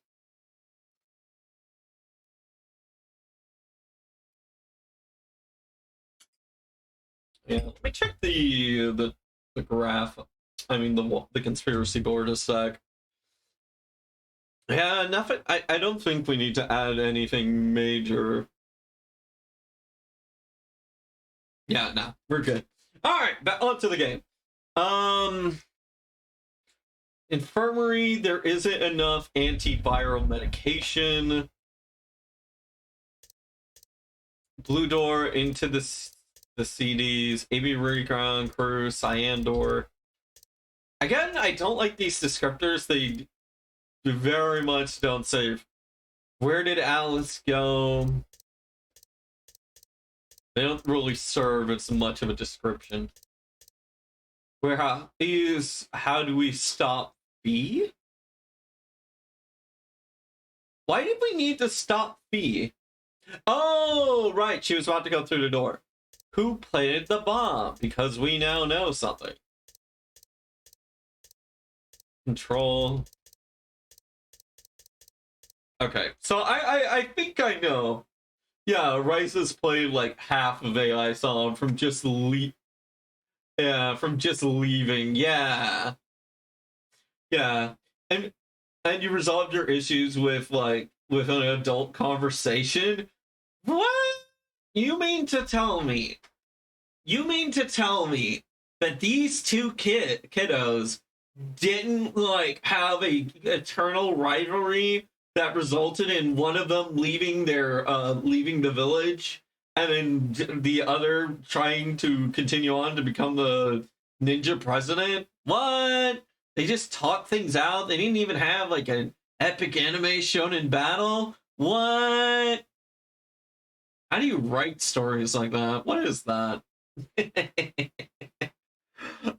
Hey Fee, maybe we should just talk about it, about why we're mad. Oh wait, that was way easier. Yeah. Well, I at first, Sigma, I thought you were dog shit, but then you spoke some Latin at me, and that really got my attention. All right. Man. All right. I vaguely remember enough of this that I'm comfortable just going right into the middle of it. Yeah. Do you wish to jump? Yes.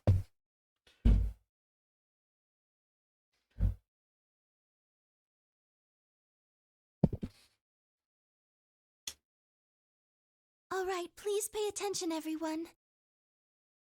Mm-hmm. You need to hear this. Yep, exactly, everyone. Pay attention. Get your detective booklets out. Get your little Blue's Clues notebooks out. There might be clues in this segment. The Atom has finished scanning Alice. What did it say?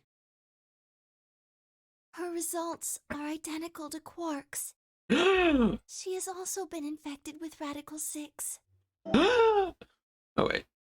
I hit a button by mistake, trying to move a cable out of the way.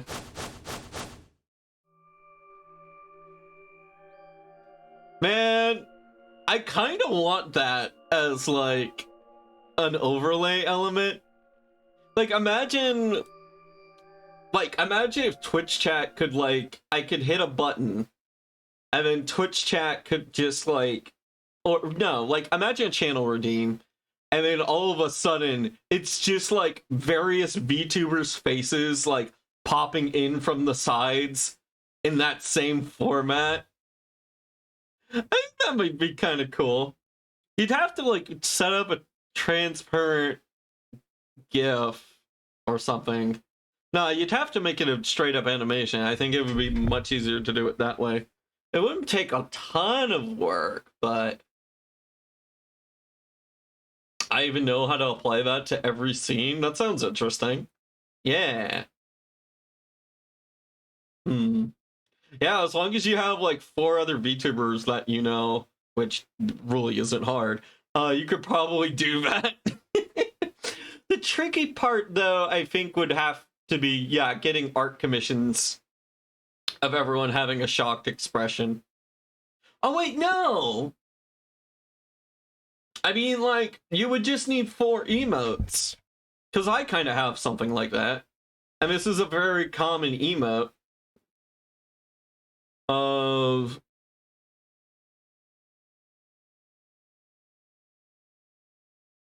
What happened to one of my emotes?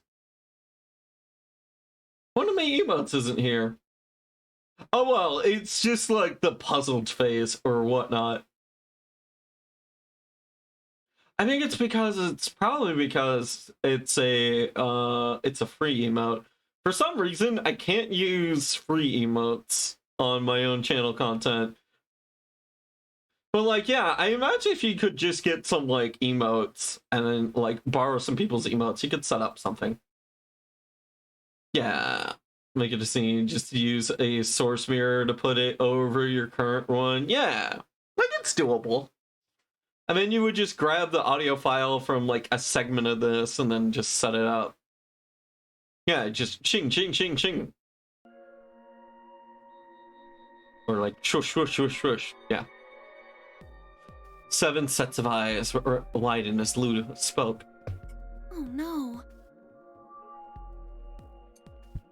No! What's going to happen to her? Well, like I said before, there's only one way to cure Radical 6. And that's with Excellium. There's a special antiviral treatment. Do you know what immunoglobulin is? I'm guessing it's not a setup for I'm immunoglobbing your nuts? Immunogoblin? It's another name for antibodies. Yeah. Some people have antibodies that can fight off Radical 6. Yeah. So, like... It's very... Okay, so, like...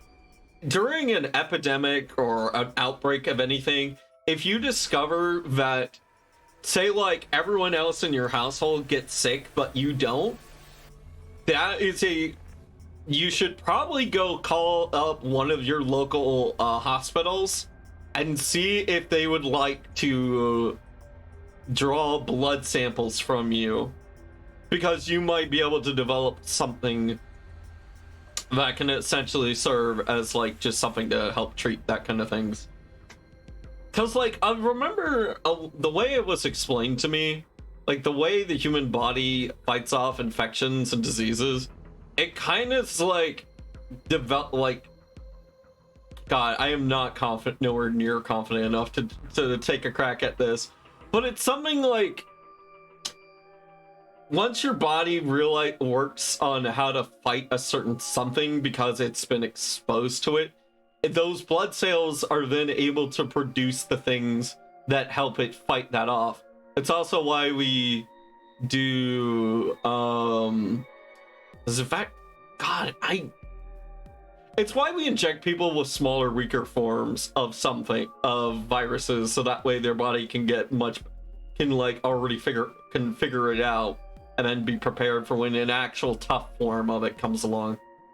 But yeah, you can also do something like you were exposed to related disease in the past, cowpox, chickenpox, for example. Exactly.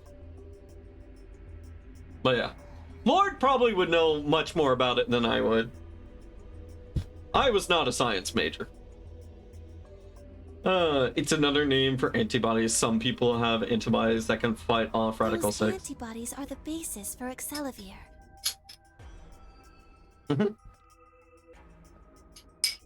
Not an expert. Okay. I will rephrase that. Laura could probably tell you more about it than I could.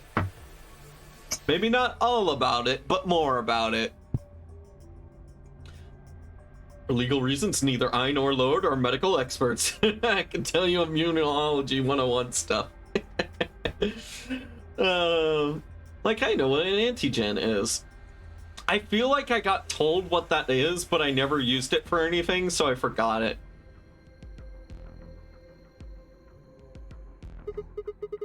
Wait, what about those treatment pods in the center?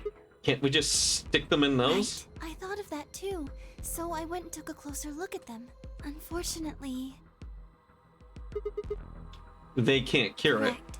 They can suppress the symptoms for a while, but they can't kill the virus itself. I completely forgot about the pods.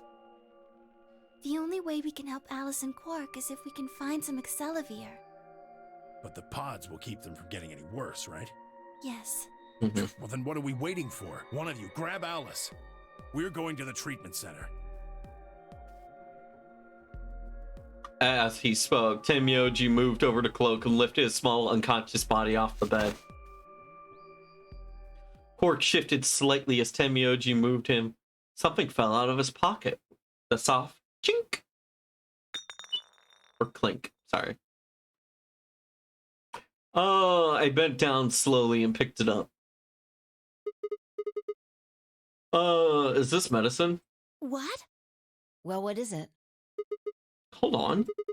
There's a name on the label here. Excelavir. Excelavir! You found it, Sigma! I had it right. That's the one thing that can cure Radical 6. Holy Deus Ex MacGuffin. Why did Quark have it? Perhaps he found it earlier. Earlier Explored when? the laboratory. It was on the other side of the red door. Hmm. I happened to notice Quark putting something in his pocket. Whether or He not hid that it? was his intention is unclear. I did not have the opportunity to ask, as he collapsed immediately afterwards. It didn't feel appropriate to go digging around in his pockets for it after that. To be Yeah. honest, it had also slipped my mind. We were rather preoccupied with getting him to the infirmary as quickly as possible. That is true. That is true. Who cares about the details? We have it. Hurry up and give it to him, Luna. Hey, hold on a minute. What about Alice? Does it really matter if she goes first or not? I'm sorry, but I don't think we can do that. Say what? What? There's only enough here for one person. Wait a second. Hold up. Hold up. Hold up. Hold up. Theory time. Luna brought up something like being the basis for Excelavir. Excelavir is based on people who are immune to it. I think I know how we can save both. Initially, I thought this timeline was going to be like, okay, who do we give it to, and who do we shove in the tank? I have a theory. I think they'll end up giving it to Quark, and then they're going to take Clover's blood and use that to cure Alice.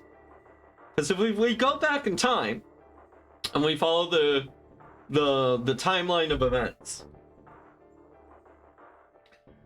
the infection starts with Clover.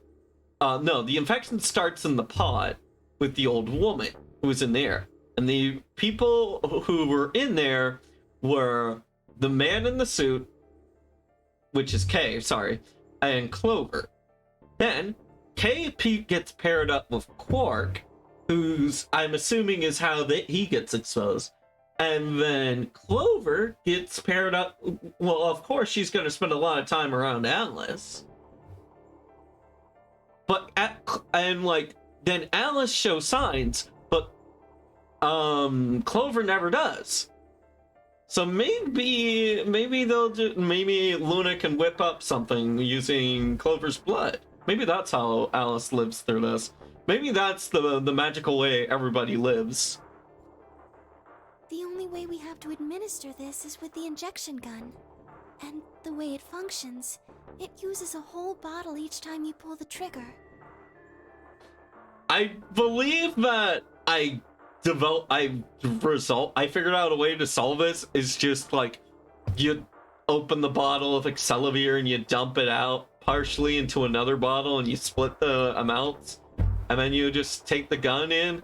But I think it's like, no, you need the full dose. It requires a full dose to be effective. That's the logic I'm assuming they want us to go with. And the way it functions. In other words, we can't split the dose in two or something. I mean, you can, but it won't be effective. While we all stood stunned, Fee moved. Stepping over to Quark, she quickly ran her hands through his clothes, then stepped back with a frown and a small shake of her head. Nothing. That one bottle was it. You think there might be some more back in the laboratory? No. Unfortunately not. No. Oh, God. Just enough medicine for one dose. Only one person can be saved. Who should we give it to? Alice? Or Quark? What the hell is this? There's no way we're only going to save one of What are them. we going to do? Do I have to spell it out? We're going to save them both. How? I mean, Clover? I'm betting it's Clover. That's, I need to calm down. Think. There had to be some way to save both of them. It was there. I knew it. Immunoglobulin. Do you know what immunoglobulin is? It's another name for antibodies. Some people have antibodies that can fight off Radical 6. IG replicator. Replicator makes it sound like it makes copies of stuff. So it's like a copy machine. Wait, are they gonna make more of the dose? Yeah. Probably copies IG, whatever that is. Okay, so they're not gonna need Clover, they're just gonna make more. Who knows? Ice cream by the gallon?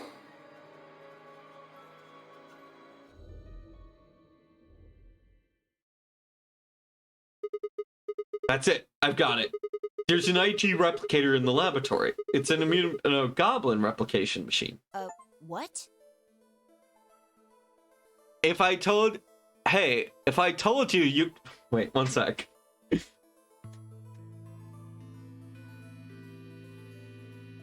Dang it, it's not here. What was it? Or was it? If I told you you had a nice antibody... I like it. God, I love Steam achievements. A what?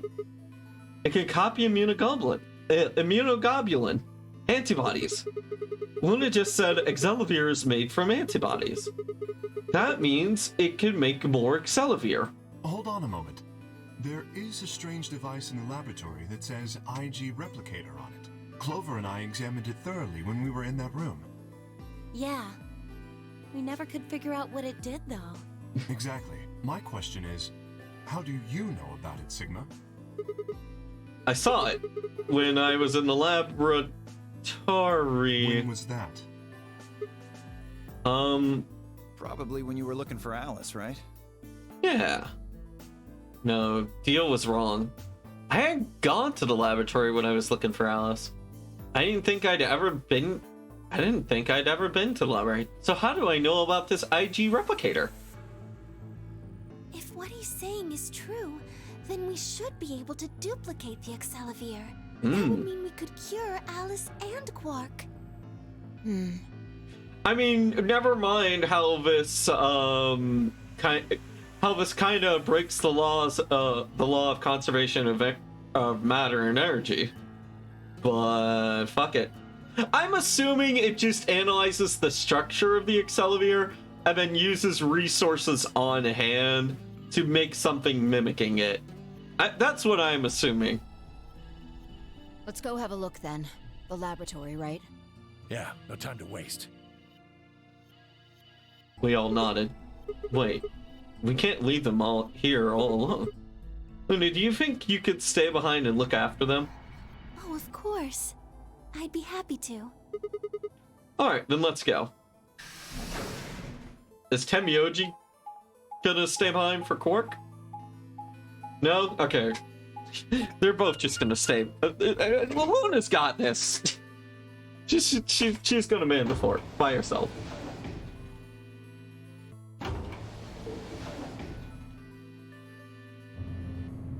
I'm just so used to being like Clover and Tenmyoji just like always wanting to stay behind. It's like, no, I can't leave them. The writer just really wanting to make sure you see all this. He's very proud of his world, you see. He wants you to fully understand that it all makes sense. God, what if there's just a giant axe thrown into the machine?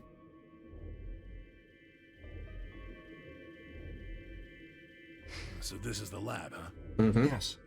Where's this IG replicator thing? Right here. See? So this can copy the Accelavir? I think so. What are we waiting for? Calm down, alright? Don't rush me.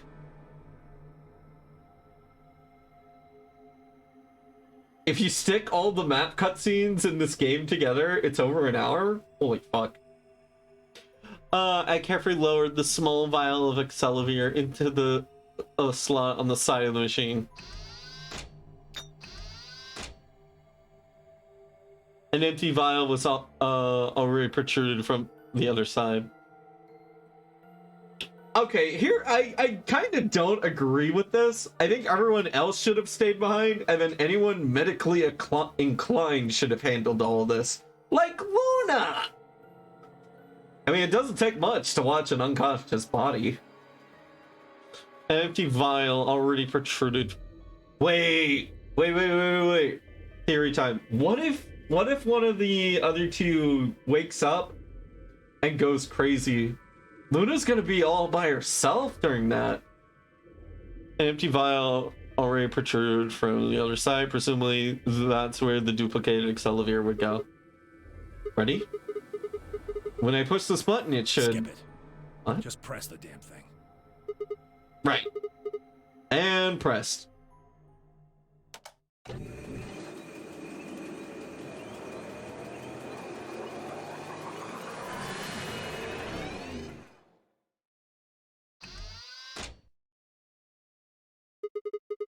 Did it work? Have a look. The empty vial has something in it now.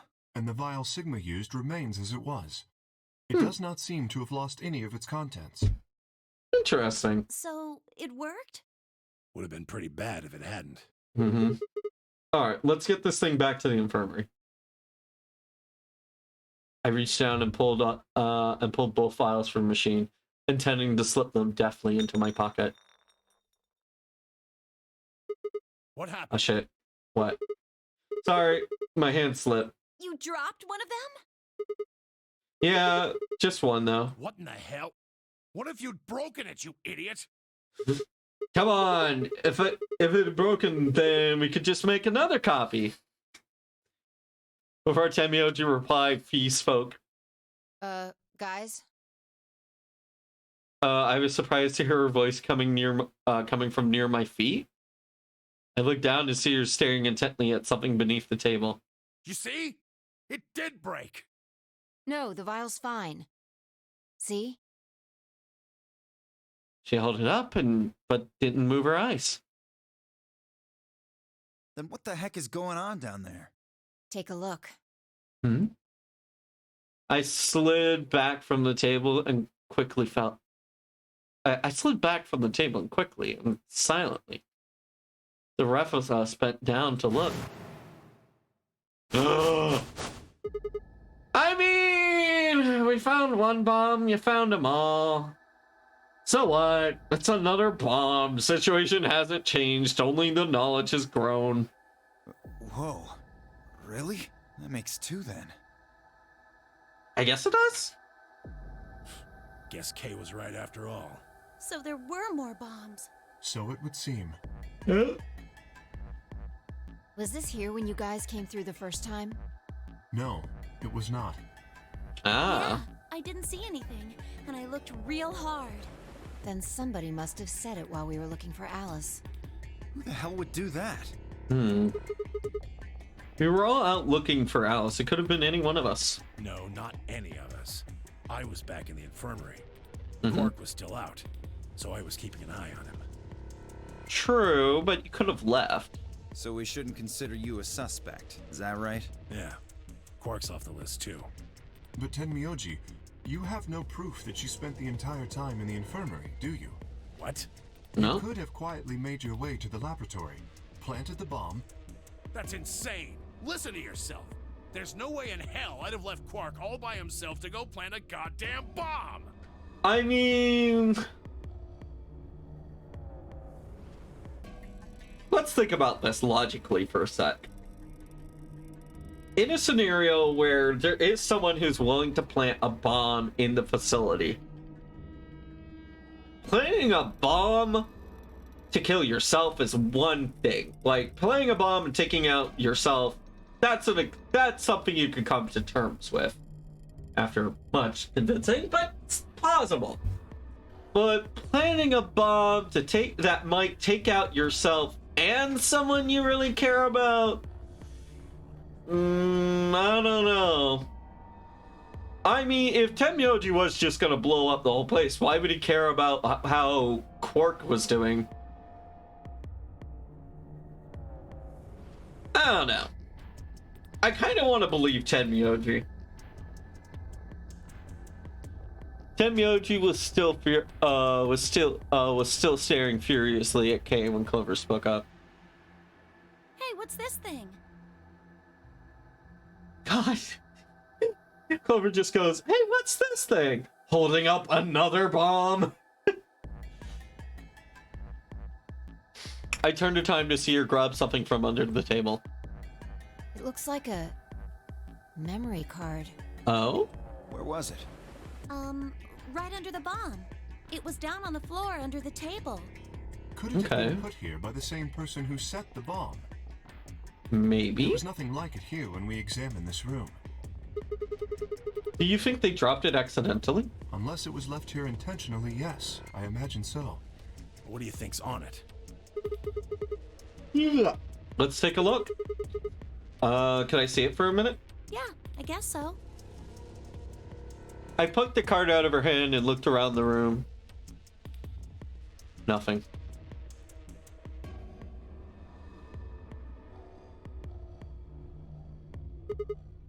Shoot, no dice. We'll need to plug it into something that can read memory cards, but I don't see anything in here. So what do we do? There is the room. There's the medical room. They could do that. Come on, if I knew it, we'd been doing it. 10 minutes remain until The Ambidextr's next game polling closes. Ah, fuck. All players, please enter your votes. Can we make sure that the other two get their Accelavir and don't die? Like, it's 10 minutes, right? Or are we literally gonna have to go through all this ambidex If stuff? no vote is recorded before the deadline has passed, any non-voting parties will automatically ally. Guys, I think maybe we should get back to the top floor. Yeah, you're right. We've got what we came here for. What should we do about the, bomb? God, I love Kay. Not much we can do except leave it here. Alice said it'd be dangerous to touch them. True, but Drop it. We can Yeah. talk about the bombs later. Right now we need to take care of Alice and Quark. Right. Right. So we'll go back to the infirmary and give them an Elixir and head to the floor A Right. warehouse.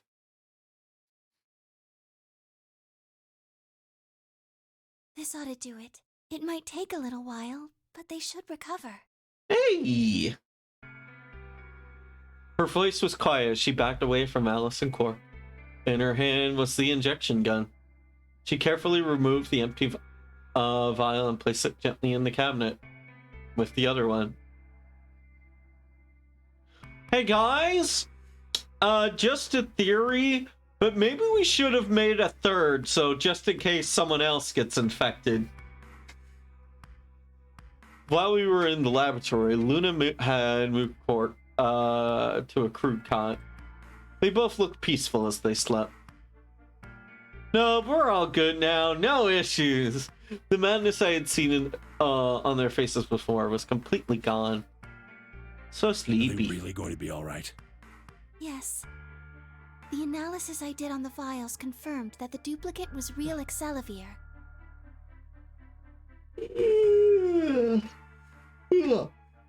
Yeah. The original was genuine too, of course. Mm-hmm. Now that they've been treated, It's only a matter of time before the virus is eliminated. I believe Yep. so, yes. So now all we have to deal with is this Ambidex round. Oh man, what a relief. I was really worried.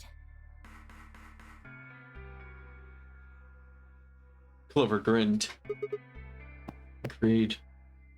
I gave her a reassuring pat on the back. 5 minutes remain until Ambidex game polling closes. All right, everybody. We can be relieved later. Mhm. Right now, we need to get to the AB rooms and fast. Damn. Yep. Don't even have time to catch our breath. Come on, let's go. The floor 8 warehouse is waiting. Man, they're not even going to go into the fact that they have some unconscious people.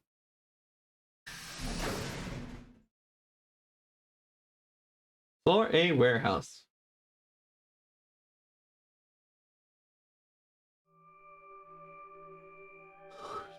Hmm?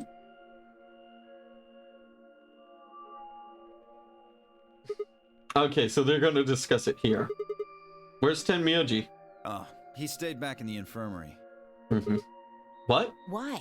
Well, when we were all heading out, I noticed he wasn't doing anything. So I asked him if he was coming with us, and this is what I got. I'm still worried about Quark and Alice. Mm-hmm. I think I'll stick around and make sure they're okay.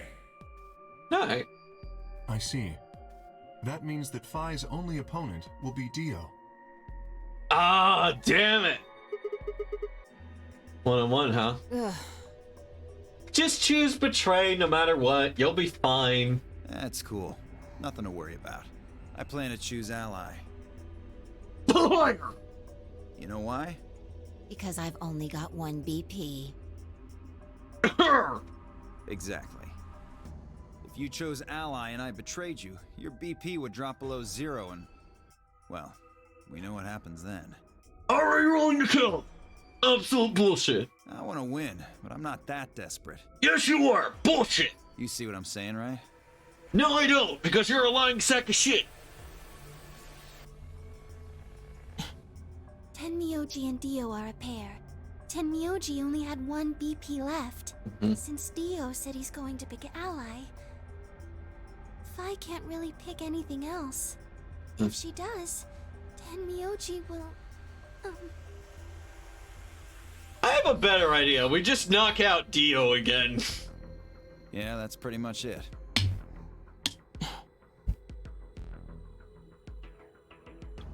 Kay and I are gonna be going one-on-one too, right? Since Quark's still sleeping. That is correct. So how many BP do you guys have? I've got 6. As do I. So if either one of them chooses betray, they'll win right there and then. So they either have to go they have to have a matching number, essentially. They have to have matching answers, Either sending them both to 8 or them remaining 0. But yeah, this will be a tough one If one then. of them can get the other to ally and then betray that person, the betrayer will have 9 points. Exactly. Look, Kay, I know you don't really have any reason to trust me, but I know. You would like us both to vote ally, yes? yeah. I agree. If we were to both betray, then we would gain no points. We would lose nothing either, but that's hardly relevant. Yeah. Alright, 1 second. I'm gonna grab a blanket. I am freezing.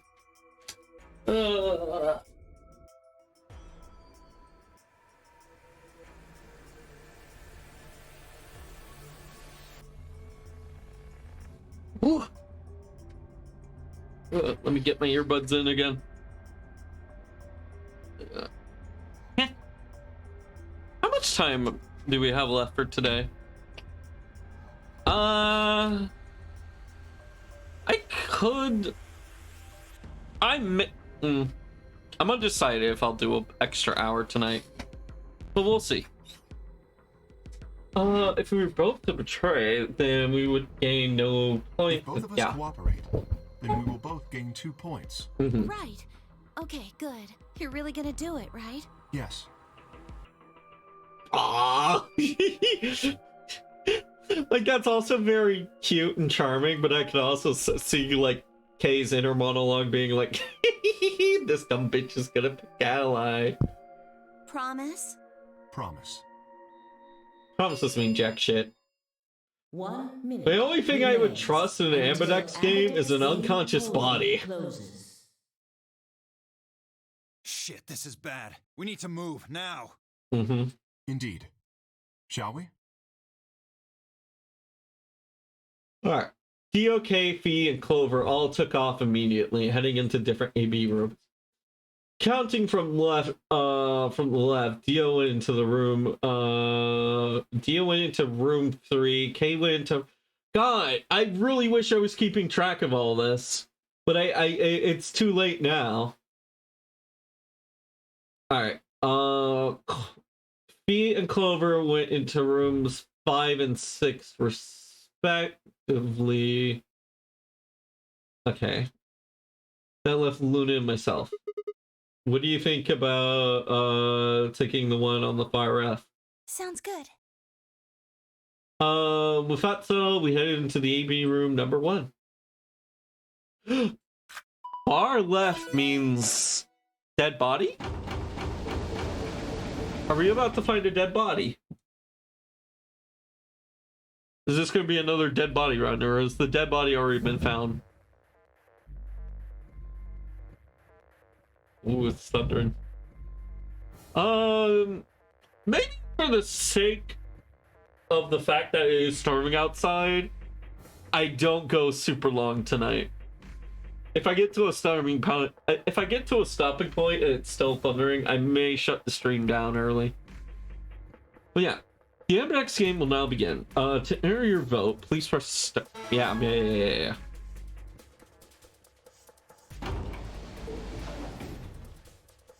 30 seconds remain until Ambidex game polling closes. It's probably a little late to say this, but Mm-hmm. you know Alice is still in the infirmary. So, You're saying we should pick ally, right? Since Alice is going to default to that way anyway. yes. Yeah, this is the first time we've ever gotten a vote where we know the result of the other person for sure. I know. It's not really fair to betray someone who isn't voting. Luna's face broke into a warm, happy smile. Not to be sappy, but it's like a ray of sunshine on a cloudy day. I grinned back at her before I knew what I was doing, and for a minute the notary game didn't seem so scary. 10 seconds remain until Ambidex game polling closes. I mean, does it really matter whether or not if we get ally? Like, as long as our points don't hit 1 or 0, I don't think it I mean, as long as our points don't hit 0, I believe it doesn't really matter. It doesn't. Because if we get to 9 points, we're just gonna get conked out anyways. 9, 8, 7, 6, 5, 4, 3, 2, 1. So just ally. Your vote has been recorded. Please wait. Round 2. Alright, now we're going to... Game has been completed. Again, I say, now we're just going to skip the results and go right for the door. Round 2 of the Ambidex game has been completed. Results will be displayed in the warehouse. Thank you for your participation. Ambidex gates now opening. Imagine if Alice still picked Betray somehow.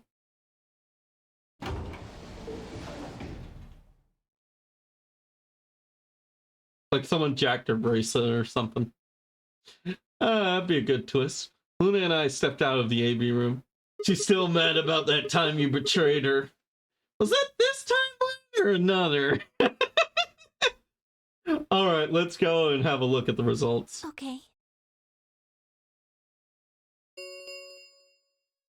I mean, Results regardless, from Alice is still round going to be 2 a jerk of to the you. Ambidex game will now be displayed. Please direct your attention to the results screen.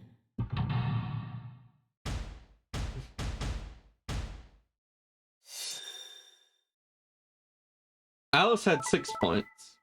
Betray. Ally. What? How?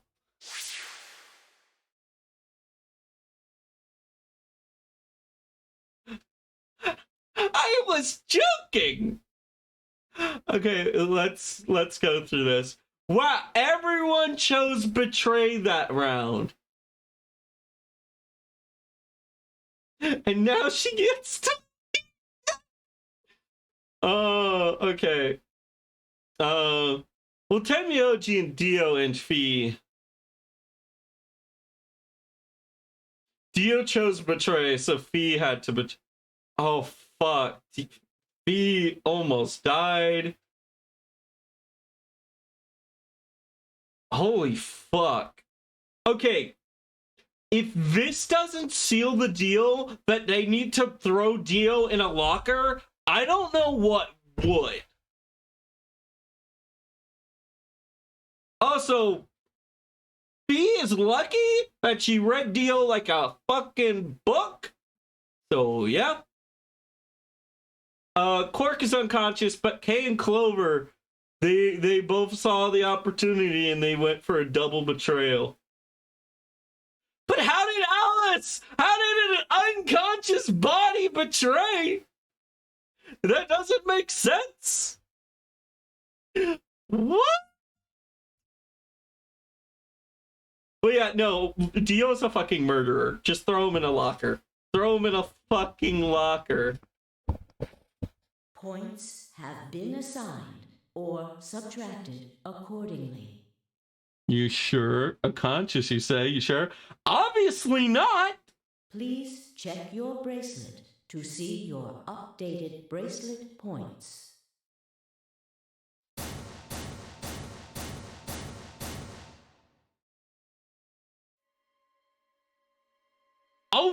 Oh crap. We lost our last point. We're dead, oomphies. Also, why is it always us? Why has nobody else ever died because of this thing? What? It wasn't possible. I blinked and rubbed my eyes and looked again.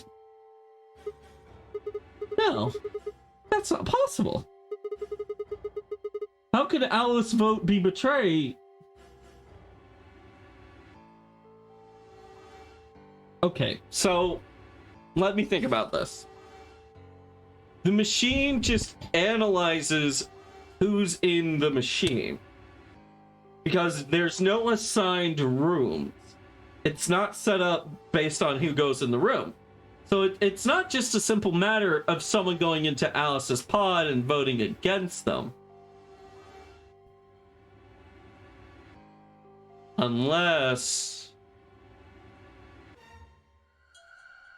No, it couldn't be. Are the pods hooked up differently? No. The pods being hooked up differently than how we assumed is not the case. Because if the pods had been, there would be another ally on this screen. So that theory is out. And how did she vote betray? Was it prior to her going unconscious? Did she know something was gonna happen, so she picked betray? Dio did hit the button early in one area. There was a sharp, quick pain in my wrist, barely even noticeable. I couldn't feel anything flowing into my veins, but I knew it was there. First, it would be anesthetic, Sopro. I blinked and my vision started to blur. When I tried to think, it felt like my mind had been stuffed with cotton. My legs began to wobble, then gave out entirely as I crumpled to the floor. Sigma! Sigma! Hang on! Oh no! Sigma! Get up! Sigma! Sigma! No. Why? My eyelids felt like they were made of lead, but I forced them open. Everything was growing blurry. Guys, I don't feel so good. I feel like I got the drunk goggles on. Everything was glowing blurry, but I noticed that the door of the second AB room was open. No one had gone into that room. I watched them all. And yet, there she stood, an apparition that couldn't be real. Ghost Alice? Alice? The world was gradually going black and my mouth used to form words. But my head echoed with questions. How? Why? What was she doing there? Did she run in at the last moment after Luna and I entered our room? Even if she had, why choose betray? Then the darkness closed over my mind as well, and my questions were gone forever. God, Uchikoshi, I know. Yeah! Uchikoshi, you're a dick, but I respect you. You're. I got, as soon as I saw that, I was like, man, it would be such a boss move to deny the player answers to these questions. Oh, man, well played, Uchikoshi, well played.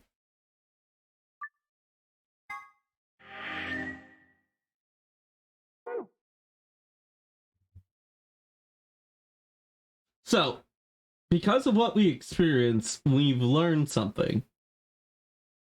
We've learned that Alice has 6 VP.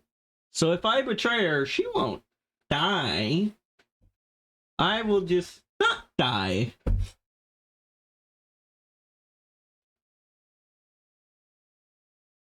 Interesting. Okay, how could that have happened? How could that have happened? Maybe Zero is fucking with the game and he's trying to mess with us. Alice set it up prior. Okay, let's think about it. Let's think about it like this. Say you're in Alice's situation, right? And you're realizing you're going to be unconscious for a while, or you need to hide away from anyone. The safest thing, you would still have to have concerns about the Ambidex game. So the natural thing to do would to pick betray, right? The simplest answer would be what Sigma said, that she just, I got better, and then walked on in and didn't press the button. Alice still has her bracelet on her, though. So it couldn't have been moved. And I'm assuming... do the doors work with bioscanning, or do they work off of picking up a chip? You know, like it's a portrayal kind of day? Ah, man.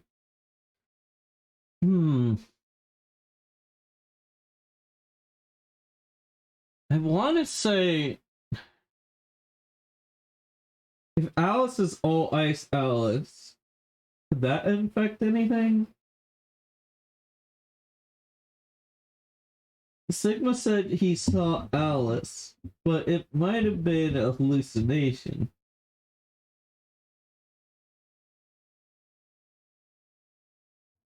I got it!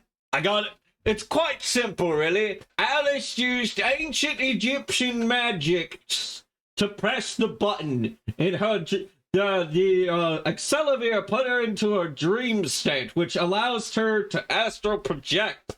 Hence, she looks like a ghost. Hence, she turned into a ghost and pressed a button out of spite. I think it's the bracelet that identifies you you to the AB room. I think so too. So Alice had to physically be there. Unless she had a fake arm like a certain somebody, but yeah. Anyways. Let's progress, shall we?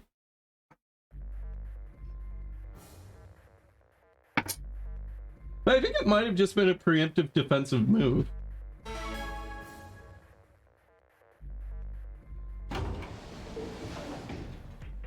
"30 seconds remain until Ambidex game polling closes.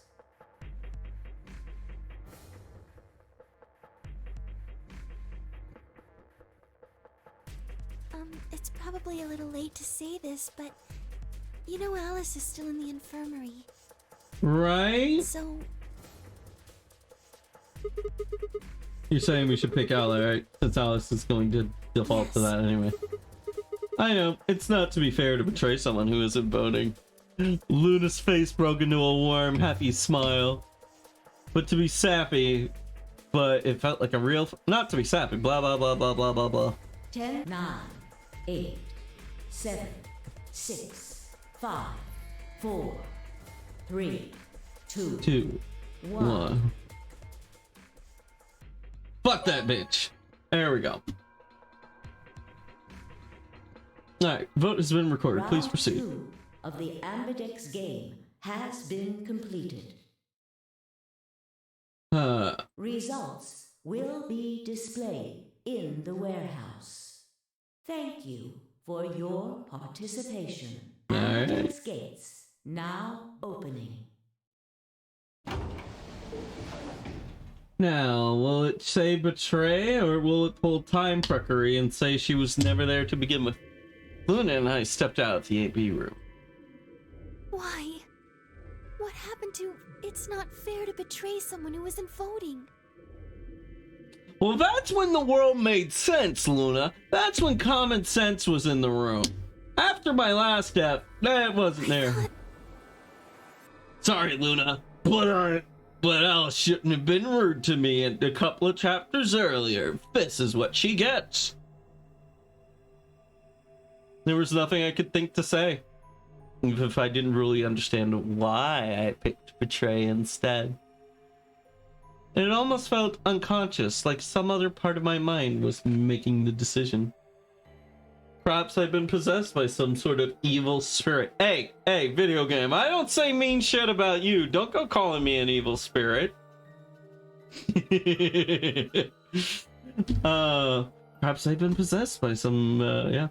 That moved my finger to betray button against my will. Right, we should go see the results. We already know what they are. It's just simple math. Mm-hmm. The look in her eyes was more painful than any punch I'd ever taken. I turned away and I almost ran towards the projector, anything to get away from those eyes. God. Luna has mom powers. Results from She has round like 2 the guilt. of the Ambidex She has the guilt. game She has will now weaponized be guilt. displayed. Results from the round 2 of the Ambidex game will now be displayed. Wait, we're only on round 2? Damn. Please direct your attention to the results screen.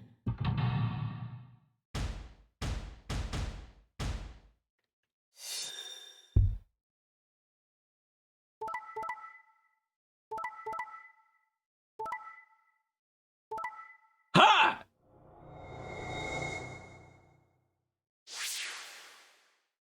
You don't get points. You don't get points. Nobody gets points. We maintain status quo. With 3 fucking people who can just fucking die.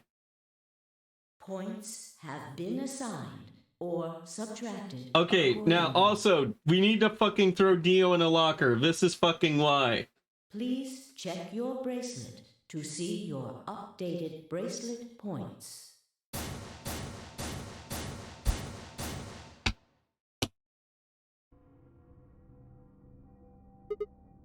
What?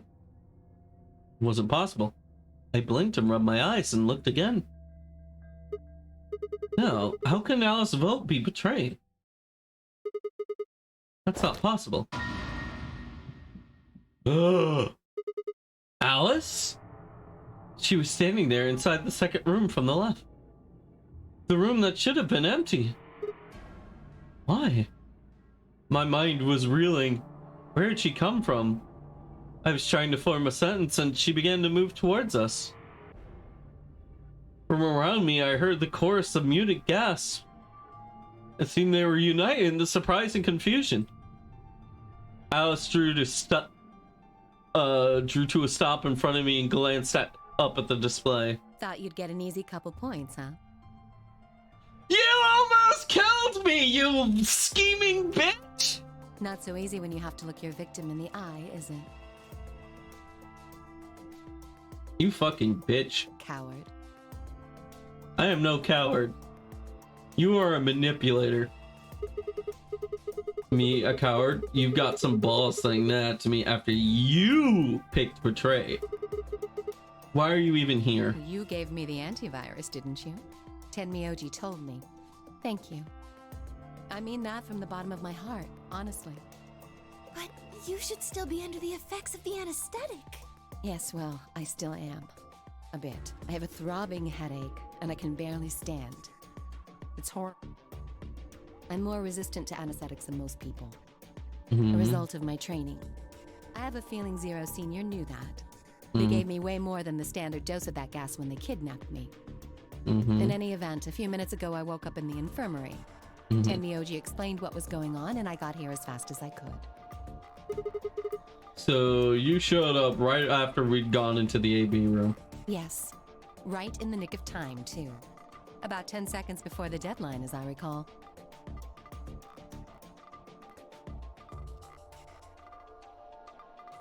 It really was just the simplest solution.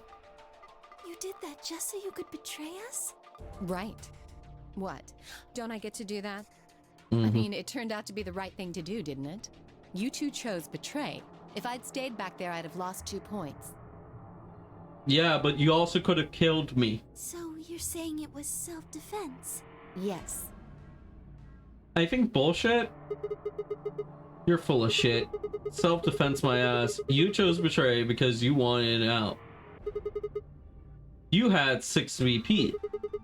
If I'd picked Allied, you'd have 9 BP. That's what you were trying to do, So what right? if I was? God, I hate Alice. Sometimes. Are you serious? You would have killed me? Look, I only have 1 BP. You were this close to murdering me. No emotional reaction, just an absolute psychopath. Just admit it. You were planning to kill me so you could escape. Don't be stupid. I knew you'd choose betray. There was... How would you know I was gonna pick Betray? I didn't know you got up. Yeah, her first thought after waking up, still drugged, was to run over so she could screw someone over. God damn it! That is the truth. Lying sack of shit. Why am I the only one getting the 3rd degree here? Look at those results. Oh yeah, don't worry. I'll go. I will chew Dio out. 2 other people just tried to kill someone. Dio and Fee. Yes, if Dio had chosen ally, Fi would have killed Tenmyoji. And if she'd chosen ally, Dio would have killed her. Yeah. So, you guys, what do you have to say for yourself? I mean, Fee could expect Dio to be a dickbag. So, Fee is in the right as far as I'm concerned. Fee knew her opponent and could have expected a betrayal. It did put Tenmyoji's life at risk, but, you know. I don't want to be rude, but it looks like Clover and Kay tried to trick one another. Mm-hmm. Not that it seems to have worked. If either one had chosen ally, the other one would have 9 BP right now. Yep.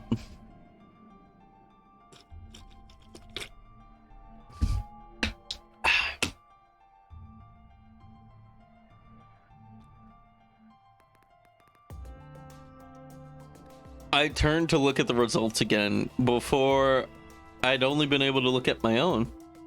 I hadn't realized that there was only one word all across the roster. Betray. Whoever trust we managed to build up had fallen apart. Everyone was suspicious of everyone else. Had it been the bombs? Or had it been something else?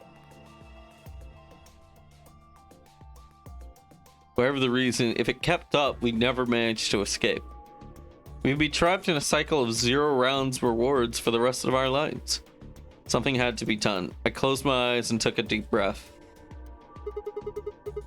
Alright guys, pay attention. You've probably all figured this out, but we can't make going on like this. If we don't start being a little more trusting, we're never gonna get out of here. We need to work together. I might as well have been talking to a wall. My apologies, Sigma, but I need to think on something for a bit. I would appreciate being left alone. Okay. I'll be leaving too. Things are getting a little too intense here for my delicate constitution. Sorry. God. Well, in that case... E2? A2 Fee? Yeah, sorry. He even used Latin with her. With another word, she turned and left the warehouse. Dio and Kay quickly followed suit. See? There's your answer. You're still a murderous bitch. In the end, everyone's just thinking about themselves. So I would appreciate it if you could not treat me like I'm the only villain here. Oh, don't worry, honey. I won't. But I'll still treat you like a villain. Come on, Clover. Let's go. Hold on! I'm coming! Are you feeling okay? I was really worried, you know? I watched him walk away, Clover practically jumping with delight to have Alice back. God, Clover, you could do so much better. Before long, they had reached the yellow door and disappeared behind it. Beyond it. Beyond it. Behind it. Blah, blah, blah. I can't speak today. Everyone's gone. Mm-hmm. You aren't going to leave too? No, Are you sure? I chose betray. I know, but I still believe in you, Sigma. God, emotional gut punch. I think your hand must have just slipped or something, Oh, you innocent child. right? My chest hurt, and when I blinked, I felt something hot and wet pricked against the corners of my eye. And I before I could think of anything else to say. A metallic rumble of doors closing echoed throughout the warehouse.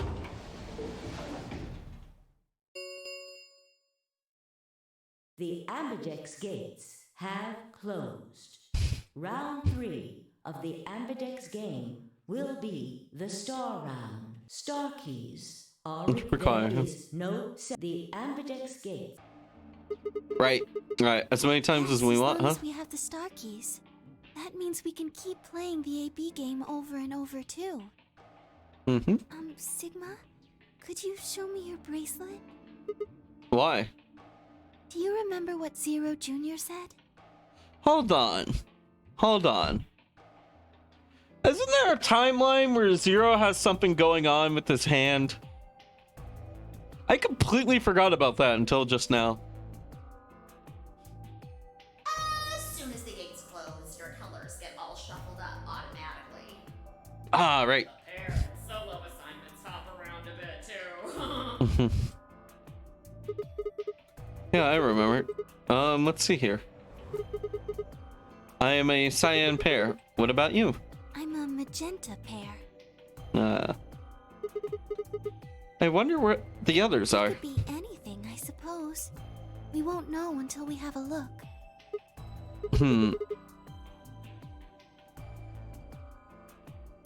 We've got about 80 minutes until the next chromatic doors open. So what should we do now? Everyone else has gone off on their own. Physically and emotionally, I really don't like how this is going. It won't matter how many times we repeat the 8B game if nobody trusts anybody. We'll never be able to get out of here. It would help if we all had a common goal. Something to unite our hearts and minds. Yeah! One of the tropes I really like in media is enemies coming together to take on a larger threat. The anime Code Lelouch does this at a very pivotal point, and not Code Lelouch, Code Geass with Lelouch in it. Lelouch is another character, is the main character of it. I also just like seeing, like, not so much like deeply hatred enemies like pairing up together, but like bitter rivals more so. I love seeing like bitter rivals working together.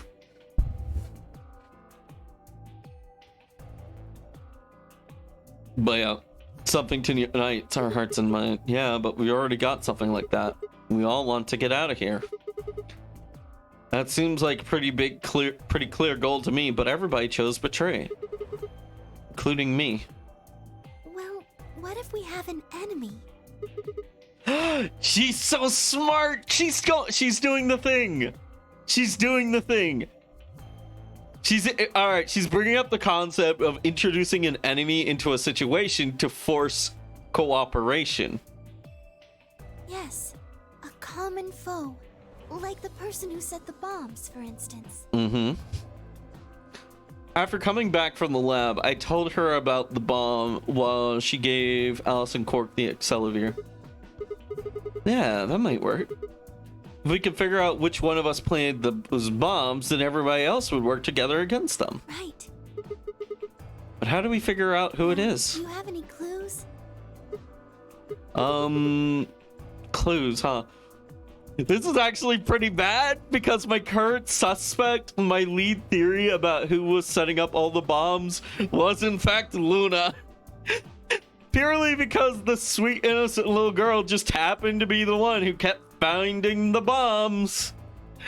I believe the last bomb was found by Fee though. Yeah, Fee and Luna seem to be the ones who usually end up finding the bombs. That's right. The memory card. I pulled it out of my pocket and held it out toward her. What's this? I told you, a memory card. It was under the bomb we found in the lab. I think whoever set the bomb dropped it. Really? Mm-hmm. Yeah. I don't know what's on it though. We couldn't find any memory card reader. Oh, I guess we can't really use it then. Why don't we just shove it in the machine? That's... Oh, wait a second. You know what? I think I might have seen something. Huh? Yes, I remember. The infirmary. Yeah, she's I saw it when I was searching the infirmary. she picked with up Theo on and it. Quark. There was a memory card just like that one. Then I think we can see what's on it. The computer there should be able to read it. hey. Who and I explored the infirmary, nearly running into Alice, Clover, and Tenmyoji. Alice, Clover, and Tenmyoji. Quark was there as well, but of course, he was just being a little sleepy baby. But he was just, as we'd left him, asleep on the bed. What are you doing here? I opened my mouth to retort, and then thought better of it. I really wanted people to start trusting each other. Well, real change starts at home. He looks better without his hat. I didn't even realize he didn't have his hat on. Yeah, it is a very goofy hat. It's like the snack equivalent of one of those of those like cups on the side of the head drinks that you see at sports games. As quickly as I could, I explained the second bomb, the memory card, and how they could to the infirmary, layer hopes of the contents layer. Okay. Then stick it in already.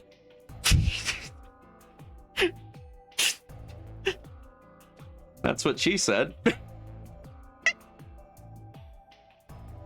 Go ahead. I'm sorry. I couldn't help it. I saw it and I went for it. Low-hanging fruits is my sustenance. Just as Luna had said, there was a small slot under the screen, exactly the right size to fit a memory card. Within moments, the screen was filled with what appeared to be random letters. What is this? 6 rows, 22 letters each. It looks like the odd rows use one set of letters, and the even rows use another set. Okay, this is immediately makes me think of something, and what it is DNA sequences. In which case, like, I forget the letters, but it's always something like T matches with S and A matches with C. And don't quote me on it, but it kind of strikes me up as like DNA sequences. 2 string of letters that T to A, C to G. Thank you, Ryza. Thank you. But yeah, it kind of heavily reminds me of that. Let me check something. C to B. Are there any other C's in here? There are not. And then B's. No, there are no B's. So it could be something like that. Q to Y, C to B, yada yada yada yada. In other words, the first 2 rows just repeat. Yeah. This is like some kind of code or Doesn't something. look random to me. Think there might be a pattern. I just don't know what it is. Was there anything else on there? No, it doesn't look like it. So all we get is this gibberish. Yeah, so you haven't said anything for a while. Does What's any that? of this look familiar to you, Clover? What do you mean? Have you seen something like this before? Maybe during your training? Training. This is... So you do recognize it. All right, knock it off, you two. How about you share it with the rest of the class? It's either a cipher or it's like either a cipher key or I'm thinking DNA sequence, but much more complex. Alice sighed and stretched out her neck from side to side. I believe this is an encoded message from a terrorist organization. So you probably won't realize this unless I've told you, but when she did stretched her neck out side to side, I just naturally did it, even though I'm not even using a tracked model at this moment. I just did it out of habit. I just did gestures out of habit. Sorry. I don't know. I thought it was a small little funny little thing. But anyways, I believe this is an encoded message from a terrorist organization. They call themselves the Myrmidons. Myrmidons. What are Got the it. Myrmidons? What is Myrmidons lately? Put simply, they're a bunch of thugs who are trying to destroy or dismantle most of human civilization. Mm-hmm. So this thing we're looking at, you think it's theirs? Well, they have a number of different codes, but I do think this is one of them. Then the bomb? It was said by one of the Myrmidons, wasn't it? Myrmidons. One sec, I'm gonna Google that word. See if there's any cultural significance. It kind of reminds me of like Greek or Roman. Myrmido. No, D. Myrmidons. There we go. Okay, Myrmidon. A follower or subordinate of a powerful person. Typically one person who is unscrupulously and carries out orders unquestioningly. One of, and used in a sentence, it goes, one of Hitler's Myrmidons. And it is from Greek. Okay. In Greek mythology, the Myrmidons were an ancient Thespian Greek tribe in Homer's Iliad. The Myrmidons, the soldiers commanded by Achilles. They were eponymous ancestors of Myrmidon, a king in Phaeotis, something, a word I cannot pronounce. Sounds like a city. Who was the son of Zeus and wide-ruling Eurymedusa, a princess of the word I cannot no clue to say. It's spelled Phthiotis. So Phthiotis. Yeah. God. But it is from Greek. It is from ancient Greek. Yes. Well, I can't say for sure, of course, but it seems likely.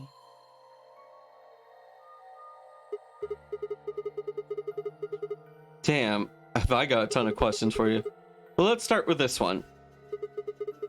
What the heck does this thing say? I don't know. What? How am I supposed to decode it? I don't have the key. Without a key, it would take literally hundreds of years to decode. What about you, Clover? Well, if Alice doesn't know how, I sure don't. Mm-hmm. See. Yeah. That's actually kind of funny because Clover is kind of like a Myrmidon to Alice. Not much we can do then. You can come back to that code stuff later. I've got another question. Alice, Clover, who the hell are you? What do you know about this code? That's... And you told me your job was to eliminate enemies of the state or something like that. Just what the hell kind of job is that? I think it's time you told us what you do.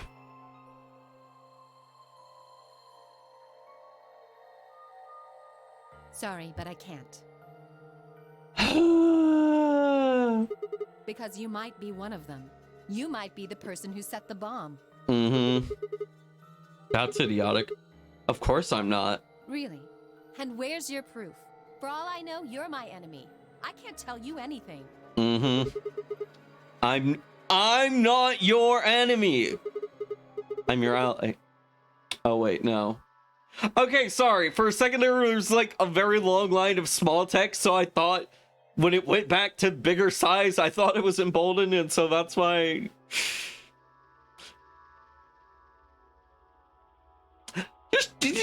Just...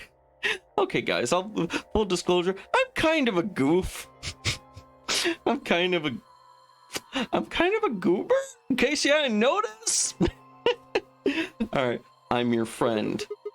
I just want all of us to get out of here. Just please tell us. Please. We need to find out who did this so we can all escape. But we have too little information. We need your help. Fine. If you won't tell us about yourself, then just tell us about the Myrmidons. What else do you know about them? I'm sorry. Alice, you're killing me! Before I could blink, she leapt up and ran out of the room. What are you gonna do? Go stab yourself in the hula hoop again? Hey, wait, Alice. I took off after her.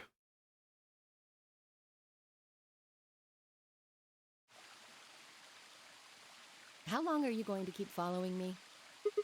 Until you tell me what you know. Then why don't you just ask Clover? You already know she works with me. Mm-hmm. Then why don't you... Oh, yeah. I wanted to hear it from you. Why? That's a good question. Remember the crew quarters or this garden? We got paired up for 2 separate rounds.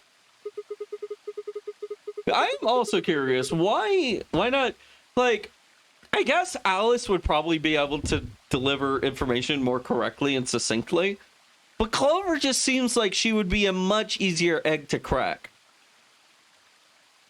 That means I've spent more time with you than anybody else here. Maybe that's it. I guess I'm just curious about you. What are you talking about? Oh!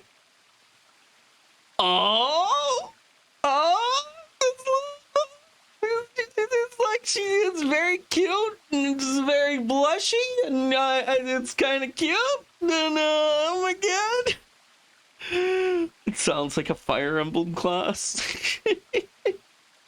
Oh man, this is actually very cute. Oh, what are you talking about? She spun around to hide, but I caught a blush of red on her cheeks. Ooh, I love this. She's still a bitch. Don't get me wrong. I still do not like Alice, but I love this gag. We walked around down the path to where it ended next to the pond. Valid. Sorry, I love this trope. I stayed silent. Alice sat down on the bench. Oh my god, it's like the Luna bench moment. The bench is the bench is just the bench is just it's just the deep and personal moment bench. We gazed at the smooth surface of the pond for several long moments before she began to speak. You don't hate me?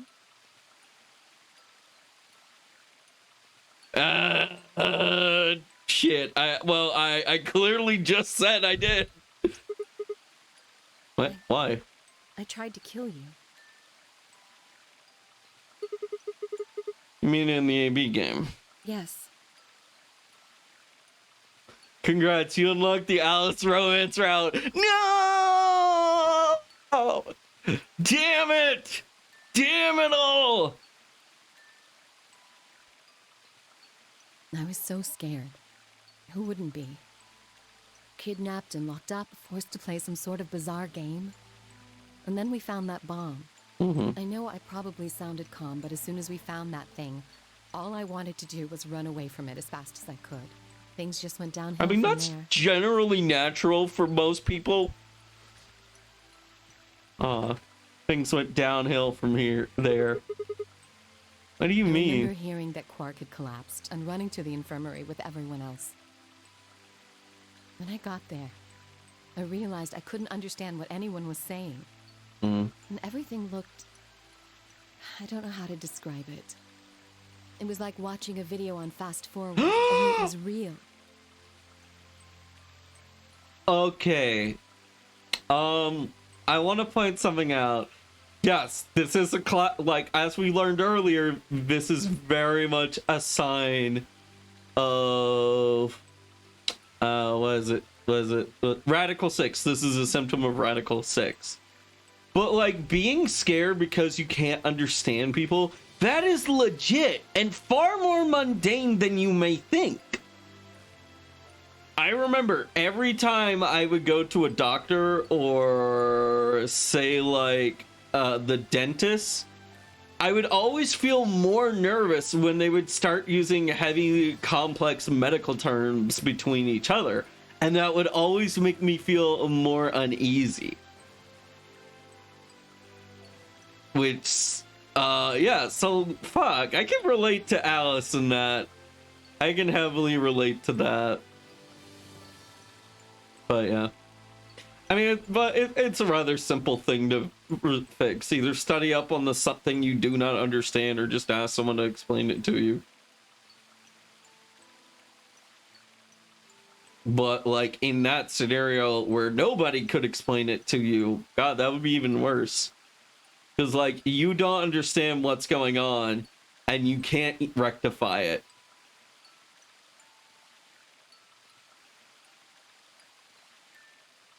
But this is so good. I love this. This is good writing. This Uchikoshi. Mwah!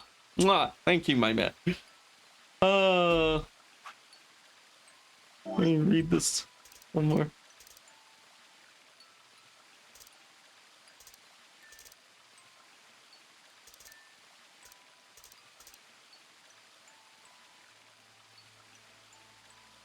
I guess I'm just curious about you.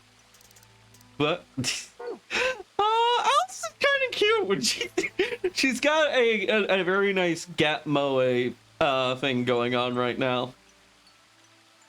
I still don't like her, but this helps.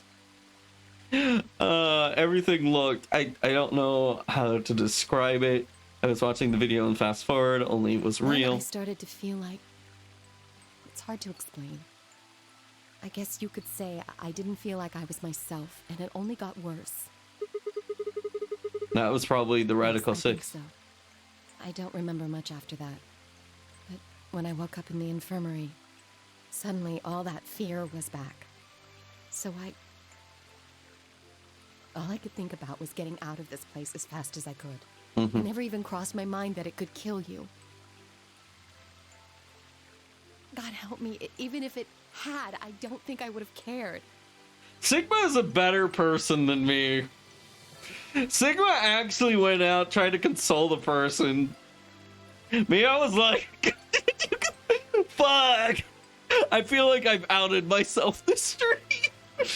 It'd help me even if I couldn't think of I would have cared. See? I'm horrible. Well, that's the first step to getting back to being a better person. You hate me, don't you? Not as much. Just do it. Do what? Kill me. Get it over with. Nah, I ain't gonna kill you. Real life is far more effective torture method. What the hell, Alice? I'm not gonna kill you. I don't even hate you. You're lying. I could have killed you. I would have killed you. Come on, calm down. No one's killing anyone.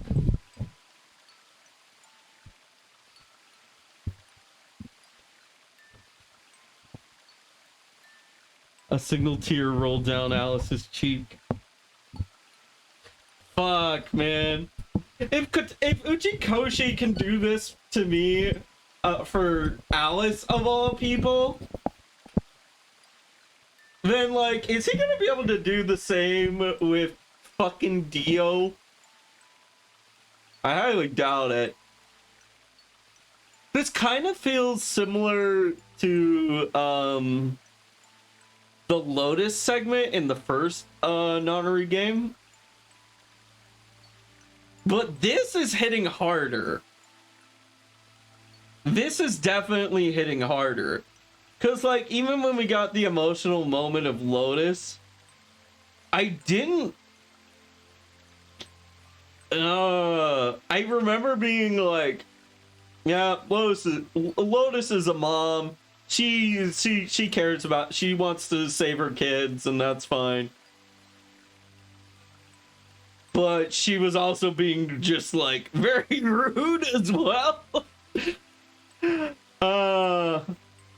Why is I'm struggling to understand, why am I flipping so... Why am I beginning to flip more so here? Was it just purely the little bit of seeing Alice embarrassed and whatnot? I don't know. It's making me question myself. Why here and not then?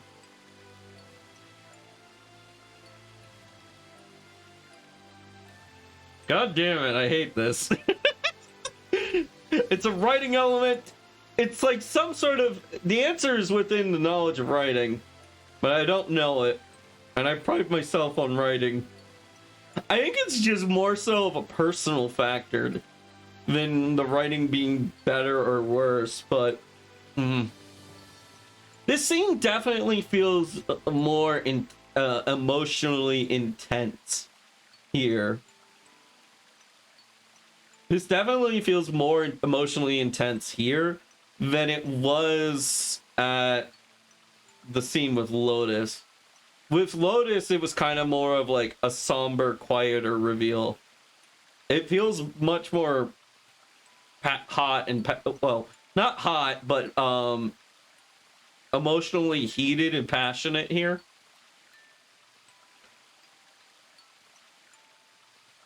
I'm gonna be thinking about this for a bit. I'm like, once we're done here, I'm gonna be thinking about this segment. I'm gonna be put... Very interesting. Well, yeah. Anyway, sorry, let's continue. A single tear rolled down Alice's cheek. And then another, and another, leaving shining lines across her face. When I reached out, I saw her tensed up, just slightly. Slowly, I brushed my thumb across her cheek. Oh my god, he's doing the cheek wipe. He's doing the tear wipe. Oh man, this really does feel... This really is starting to feel like the romance route. I brushed my thumb across her cheek and off, taking her tears with it.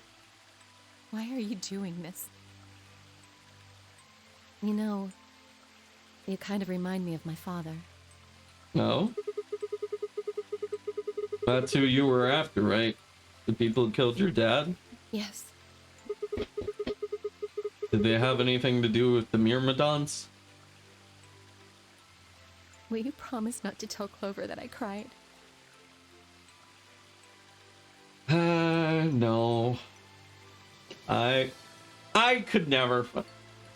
Unless it was to save somebody else's life, then maybe, but no. I could not.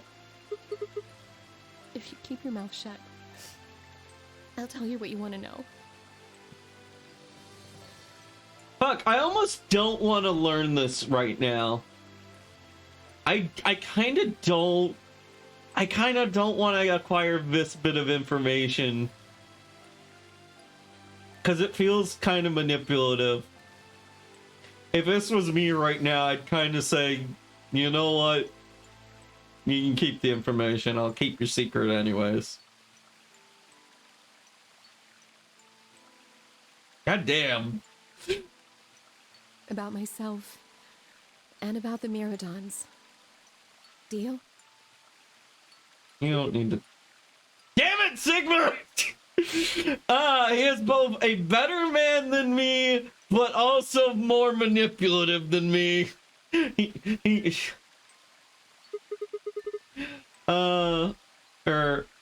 more effective at getting information. I can't be I'm not a hard-boiled detective. I'm a half-boiled detective. In case someone doesn't understand what I just said, so many people are probably familiar with hard-boiled detectives, meaning they're tough, they're rough, they'll solve the case no matter what, even if someone gets hurt.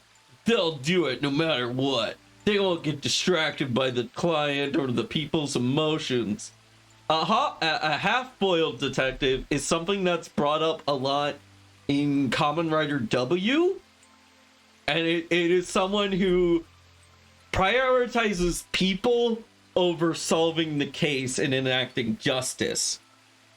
A half-boiled detective is usually seen being a bit, it's almost like a little bit of an insult. It's being seen as being a little bit soft, a little bit weak, but prioritizing people's, the best way I can describe it is you care more about the individual and the people's happiness than enacting justice or resolving a case. You still want that, but you're much rather concerned getting people to a resolution. So, but yeah, I don't know. Have any of y'all heard of the term half-boiled? I hadn't heard of it until Kamen Rider W. But I really fell in love with the term. Okay, cool. I'm glad to be able to share some knowledge. But anyway, sure, my lips are sealed. Really? What, crying? I don't remember any crying. Good.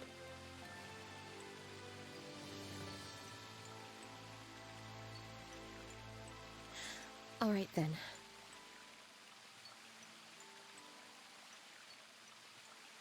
Alice took a deep breath and began. My father is Egyptian, my mother is French. Oh god, I'm so sorry. Oh no, I kid. They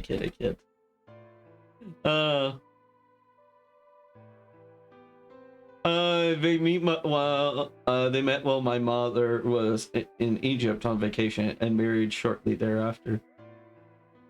God, that's so wild. So crazy.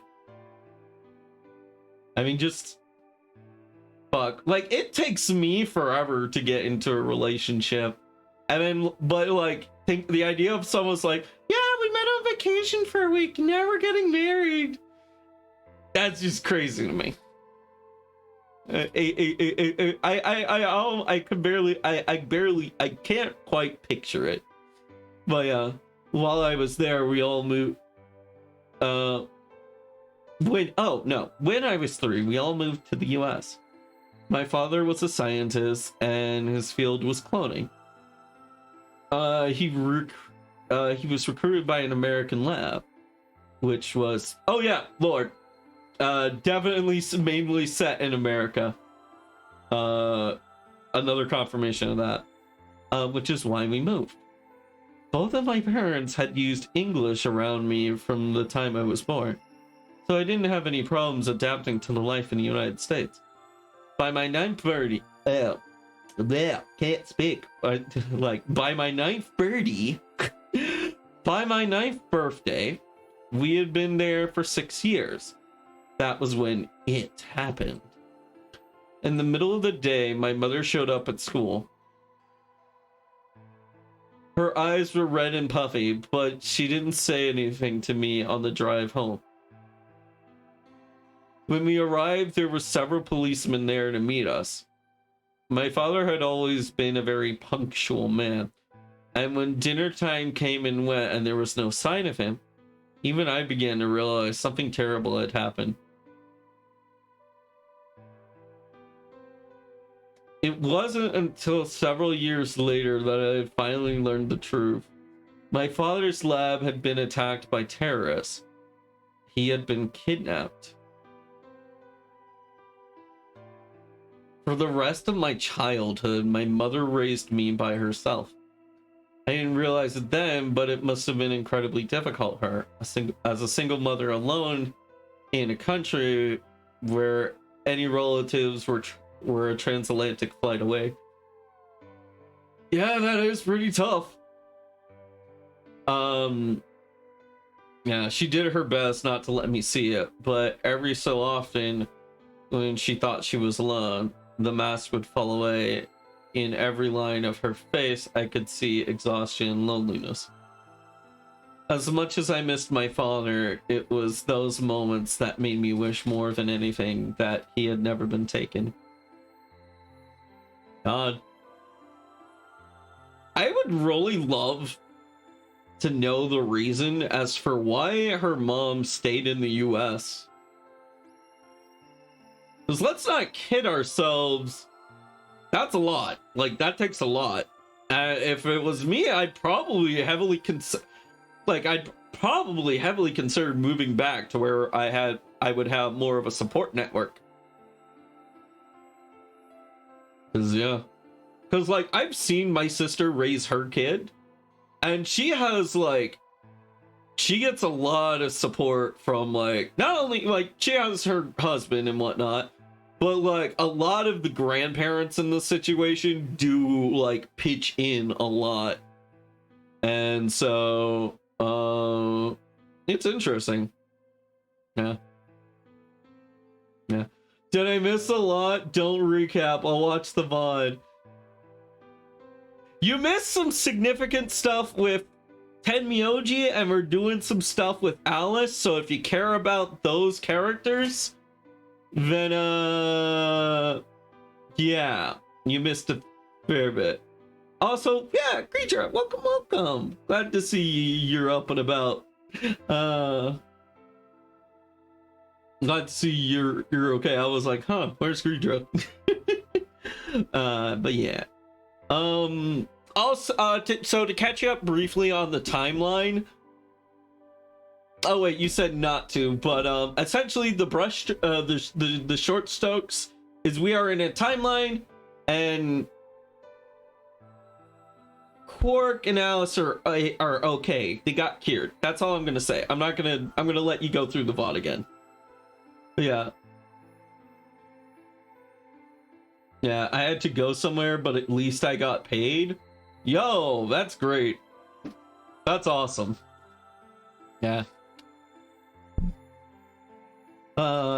As much as I missed my father, it was those moments that made me wish more than anything that he had never been taken. I'm not listening? Okay, fair enough. Fortunately, I was an excellent student and did especially well in math. I earned a full ride scholarship straight out of high school and spent the next several years studying. After graduation, I took a job with the Department of Defense. Oh, we see, like, Agent Alice. Yeah. So Alice can wear normal clothes. But yeah. Hoping that they might have the resources to help me look for my father. I was immediately assigned to a special office of Eternal Security. Their purpose is to investigate and sometimes deal with terrorist organizations and other serious threats to the state. So yeah, that's what she looks like normal. Imagine if Zero took her from work, right? Hold on, that makes me realize something.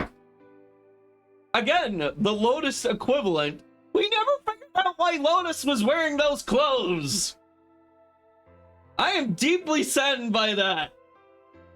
I really wanted to know why the fuck Lotus was wearing those clothes.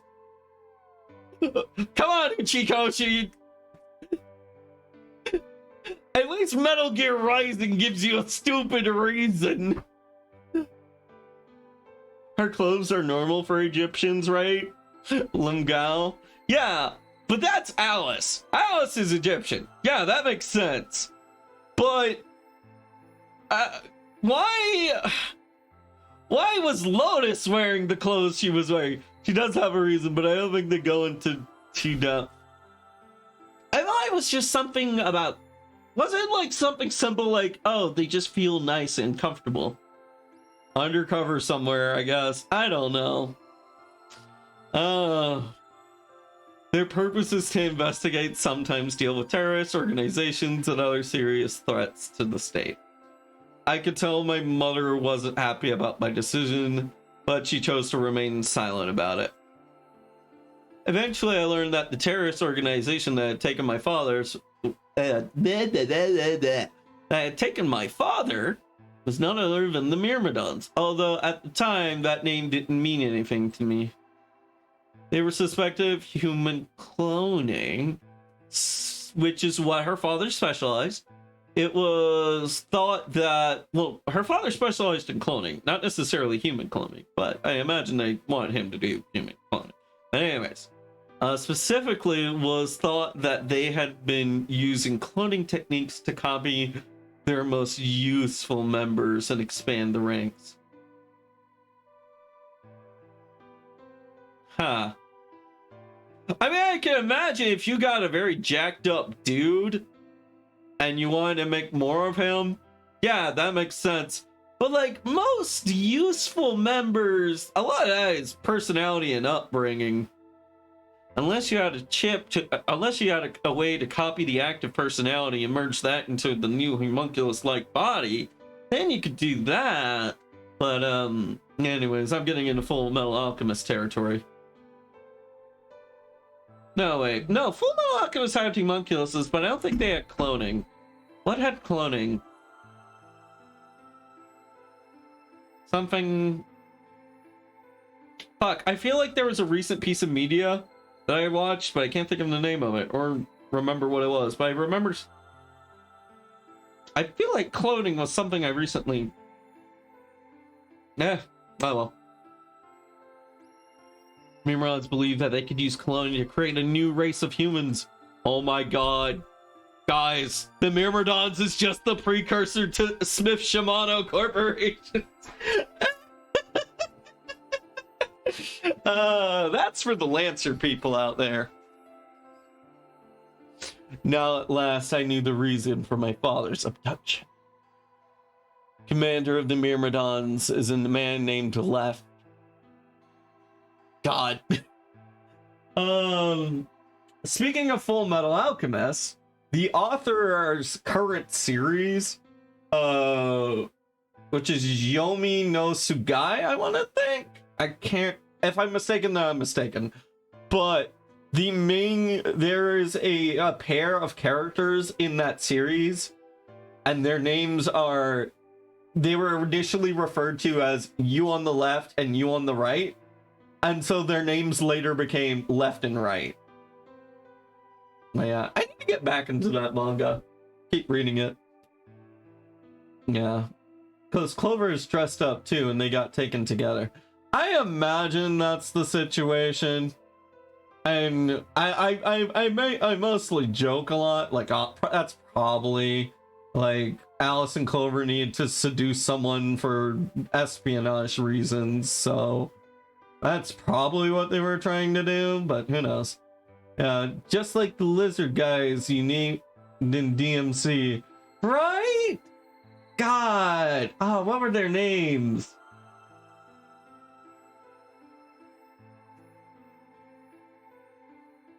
It was something like a pair name, but I can't remember it. Oh, but I missed those guys. Oh, man. Luck and Pluck! Yeah, that's it. Luck and Pluck. The commander of the Myrmidons is a man named Left. JK, I forgot. Oh. I have no idea either. I think we had several ideas. You were so ready to believe me. It made sense, and I probably would have. The commander of the Myrmidons' name is Left. We know his name and his gender, but not his appearance or his age. The Myrmidons are closely associated with the cult of Free the Soul. Oh god, this is feeling like Nizet Laws. We believe that Free the Soul provides their funding. But trying to pin any kind of misdeeds on the cult's leaders, a man named Brother, It's like trying to nail Jello to a wall. Brother's supposed to be fairly advanced in years, and rumor says he's so old he can't even get out of bed. Unfortunately, his mind seems to be as sharp as ever. Ah. Oh, it was gal luck and have fun. Because I say that before the boss. I think that makes more sense. Like, I feel like there was definitely, like, a reason. Yeah, that makes much more sense. Yeah, I still like that. That was a good naming. Gal luck and have fun. Good luck. Oh man, we don't say that much anymore. We like but that maybe it's the fact that I don't play multiplayer games much anymore. Or at least those in competitive setting, because a lot of the competitive games I play are card games, and a lot of card games with online components have decided, you know what? Maybe it's best we don't let our players call each other racial slurs when they get counterspelled.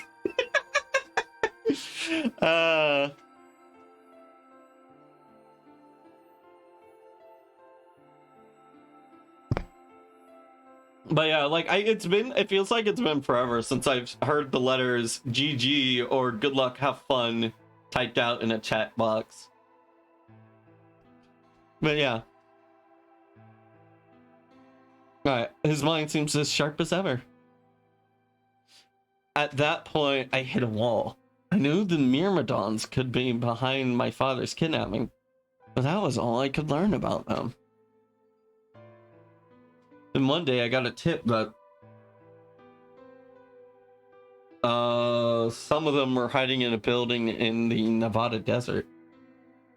We know what this is. It's them. It's the facility. It's the original Nonary games.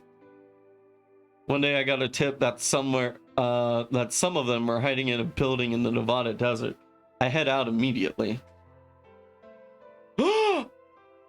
Wait! On my way there, my car had some engine trouble and stalled out.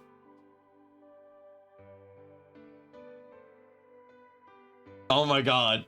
So, All Ice Alice was never around, but this woman in the desert who we see at the very end of the game was real. It was just Alice. Not All Ice Alice, just normal Ice Alice.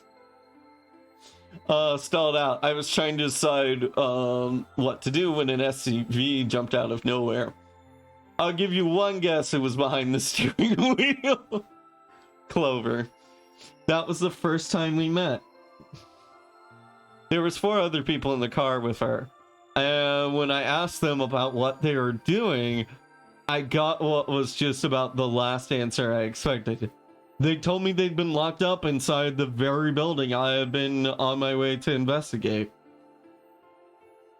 And that they were currently in pursuit of the people who had kidnapped them in the first place. My priorities shifted quick to Norm Alice.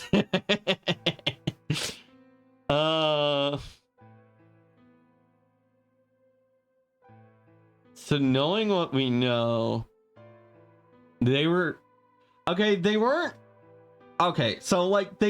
in pursuit, but they were trying to catch up to him. But yeah, that's interesting.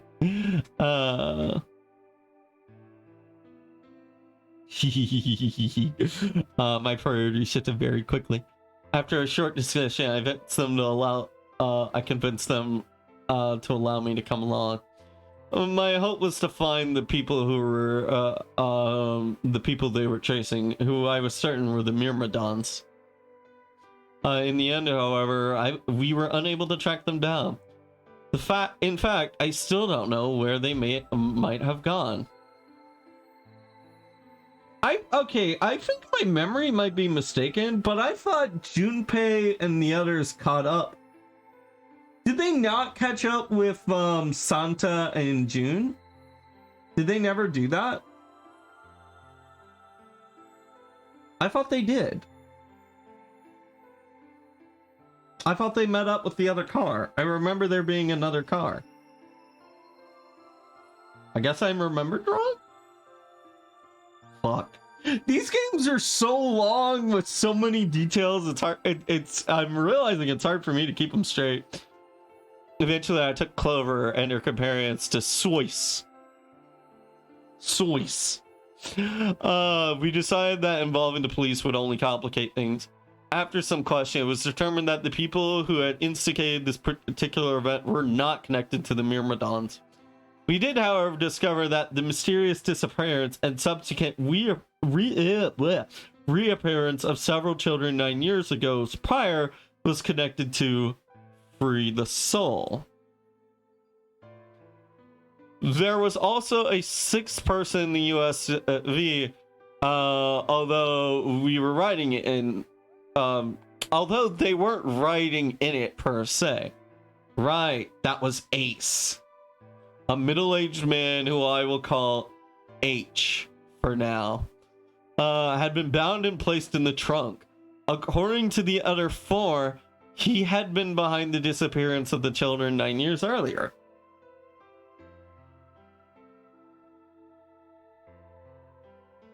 Fuck, I cannot remember his government name. I can only remember his code name. His, anonymity, fuck. But yeah, we know who this is. Because we played 999. We also learned that his pharmaceutical company, a major player on the world stage, was effectively controlled by Free the Soul. Really? More specifically, I suppose H was a member of Free the Soul and very committed to their cause. Okay, so this is lovely how Kotaro Hochikoshi is approaching this.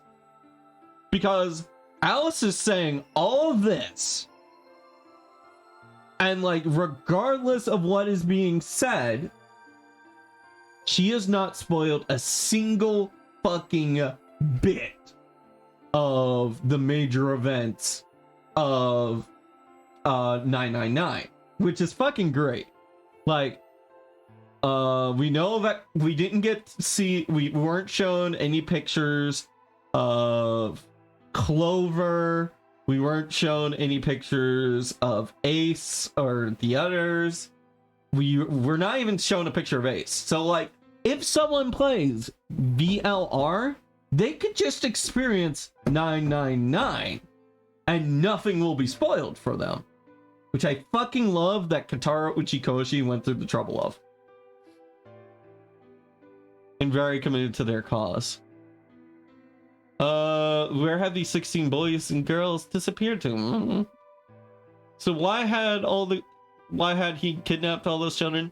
Apparently it had been part of an experiment designed to assess the ability of a certain people across access what is the ability of certain people to access what is called the morphogenetic field.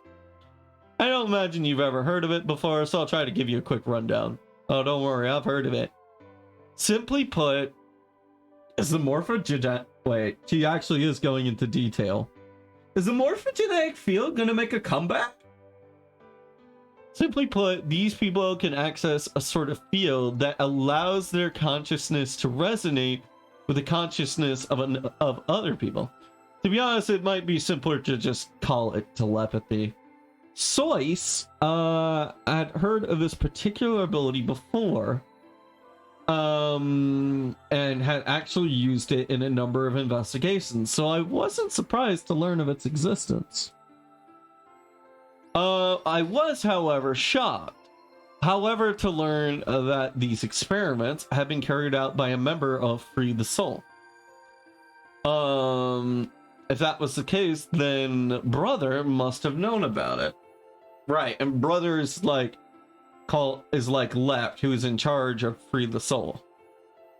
The thought of him discovering a way to control and harness his power was terrifying.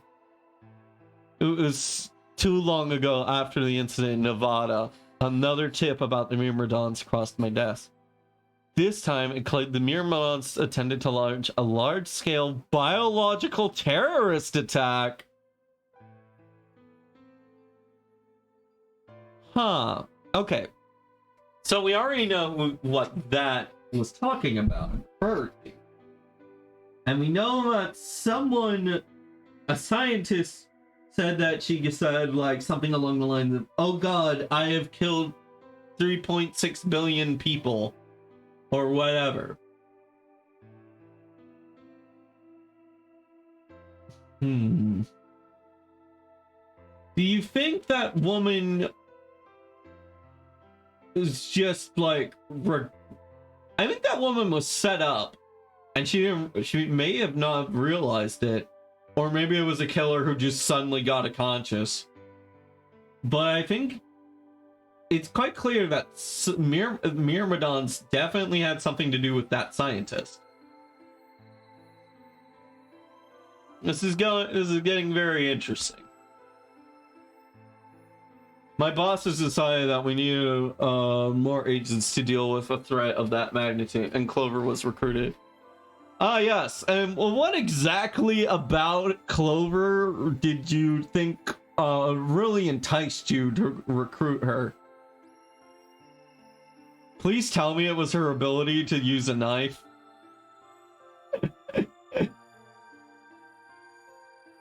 Wait, no. No, wait. It wasn't a knife, it was an axe. It was the axe ending, right? Well, this girl's kind of dense as a brick, but she's really good with an axe, surprisingly. I wonder why. With the threat of magnitude, Clover was recruited.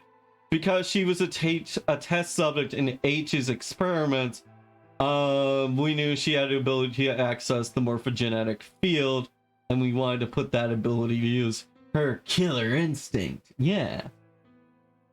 Actually, the only person who developed the morphogenetic field ability was Junpei.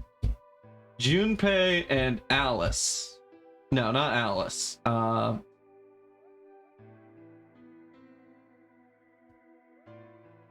Briefly checks.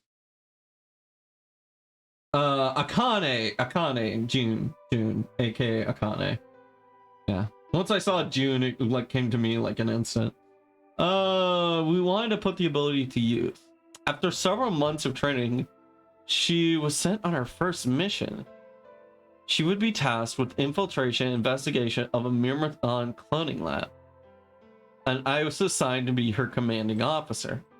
I hope that our investigation might also give me a lead on my father's whereabouts. At last, I had a chance to find out what had happened to him. I wouldn't let that chance pass me by. Perhaps that was why, that was what had kept me from noticing the truth. The truth? The whole operation was a trap. The lab was fake and Clover was almost captured immediately. I got there as fast as I could, but when I arrived, the building was only an empty shell. Also, cleaning girl Clover, new outfit.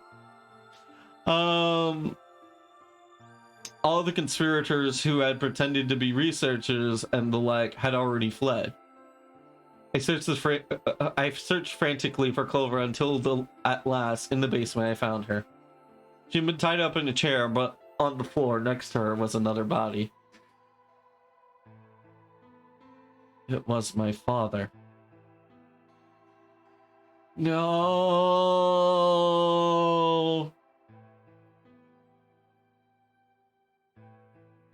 He looked as if he had been dumped there. When I got to him, his body was already calm. He was covered in dark, ugly bruises. It wasn't until later that I learned he had died from ruptured organs and internal bleeding. No. Man, they gave her father one hell of a curb stomp. They had beaten him to death. As soon as Clover had been captured, a Myrmidon in a mask had come to visit her. He said that unless she wanted to end up like my father, she would leave them alone and tell her masters at Sois to do likewise. in retrospect, they must have known who I was and who my father was. That's why they killed him. Perhaps they thought they were sending a message to me. That once he was gone, I'd lose my reason for chasing them. Nope, but spite and revenge is a powerful motivator. They were very, very wrong. Oh man, my voice is starting to give out. I feel like this happened the other night too. I didn't use my my voice heavily for 2 weeks, and then and now I'm coming back. And now that I'm coming back to streaming, it's just like, oh wow, you are not as durable as you used to be. I took Clover with me and left. I tried to console myself with the fact that I had at least been able to save her. Sometime later, I received a call from the coroner. He told me there was something I needed to see. There in the morgue was my father, cold and pale on the steel table. I could barely stare to look at him, but the coroner insisted. On his arm were 2 rows of numbers comprised of 8s and 9s? 9s, you say? It took me a moment to recognize my father's handwriting. He had carved them into his own skin. On his chest was another message, but they were letters this time, not numbers. Not many, just enough to make a short sentence. I love you, Alice. I broke down crying right there in the morgue. They were the first tears I'd shed since the operation had started, and there was no stopping them. There would be no forgiveness. Not for the monsters who put my father through this. They destroyed my family. I would make them pay, even if I had to die to do it. That night I made a promise to myself I would avenge my father. And thus she became Batman and went off to a life of vigilante work.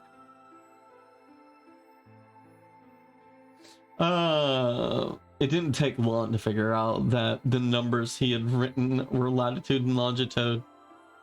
They pointed to a chemical factory that had been disguised as an abandoned building. Further investigation revealed that it was the mother lode we were looking for, the headquarters of the Myrmidons. I think my father must have known how things would turn out. Knowing he was going to die, he'd written directions to our enemy's fortress on his own body. He sacrificed too much for me to waste this opportunity with recklessness. This time was our operation would succeed. This time, I wouldn't let my excitement put Clover or any other agents in danger. So we took our time, we gathered our information, we did our research, and we planned. Finally, we were ready. December 25th, 2028. We are not far off from that. 4 years was going to be the day we finally set foot inside the Myrmidon stronghold. But then on the 22nd, only 3 days before the operation was scheduled to begin, a man in a gas mask appeared.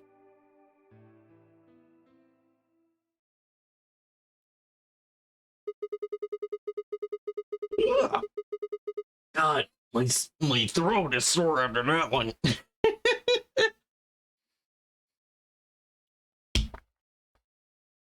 All right. Excuse me. So you inhaled that gas and passed out and woke up in here in the AB room. Yes.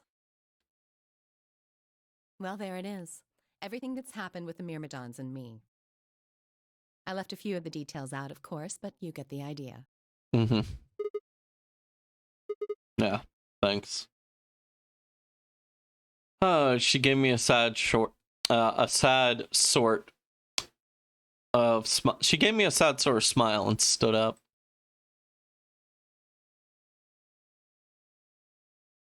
We should go back. Mm-hmm. Not yet. Your story explained a lot, but there's still one big question. Which is? who here is a Myrmidon? One of us planted the bombs. And based off of the code we found, it's pretty clear that the person is a Myrmidon. Right? Yes. And I agreed that we need to figure that we need to figure out who they are. What do you propose we do? Well, that's what I wanted to ask you about. Do you have any clues? Clues? Well, if I could decrypt that code, it might tell us something, but How can we do that? I told you. We need a key. Without that, it's pointless. What's a key? A key is a key. Oh my god, Sigma, do you not know what a key is? It allows you to sort of unlock a code. Myrmidons usually use this huge string of numbers as a key. Wait, a long string of numbers? That be...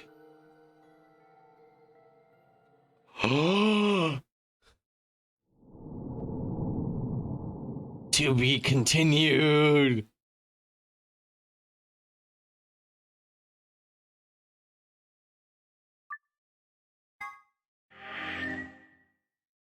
Do we already have it? No, we don't. Okay. I was thinking that the long string of numbers... Oh, that's a long string of letters. Well. So that's not it. But yeah, all right. I feel like we've learned a lot about... something's in my eye. Okay, I got it. We learned a lot about Alice.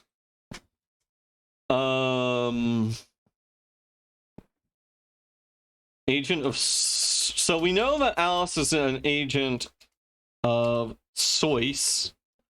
Her father might be related to Zero.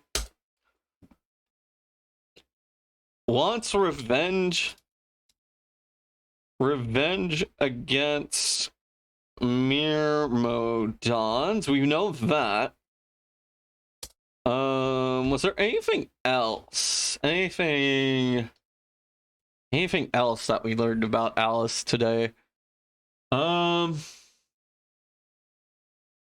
thinking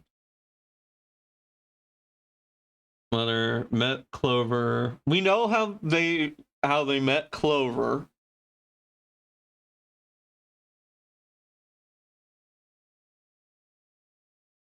I don't think that's it. Aware of the morphogenetic field. We should write that down.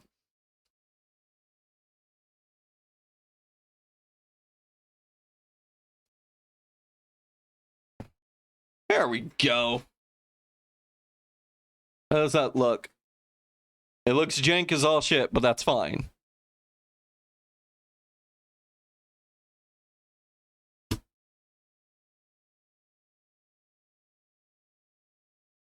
Yeah,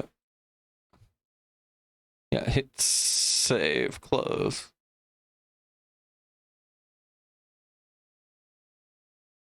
There we go. We can put it there and it'll look nice and readable. All right. So far it's been interesting. Let's see, what do we have available? We've unlocked no additional endings, but I feel like we got a major, like we learned a lot about Alice. A lot. But yeah, next time we'll probably go down this route. And then after we go through that, we'll do anything that unlocks. And then maybe we'll go through all of this tree. But yeah, that's been fun.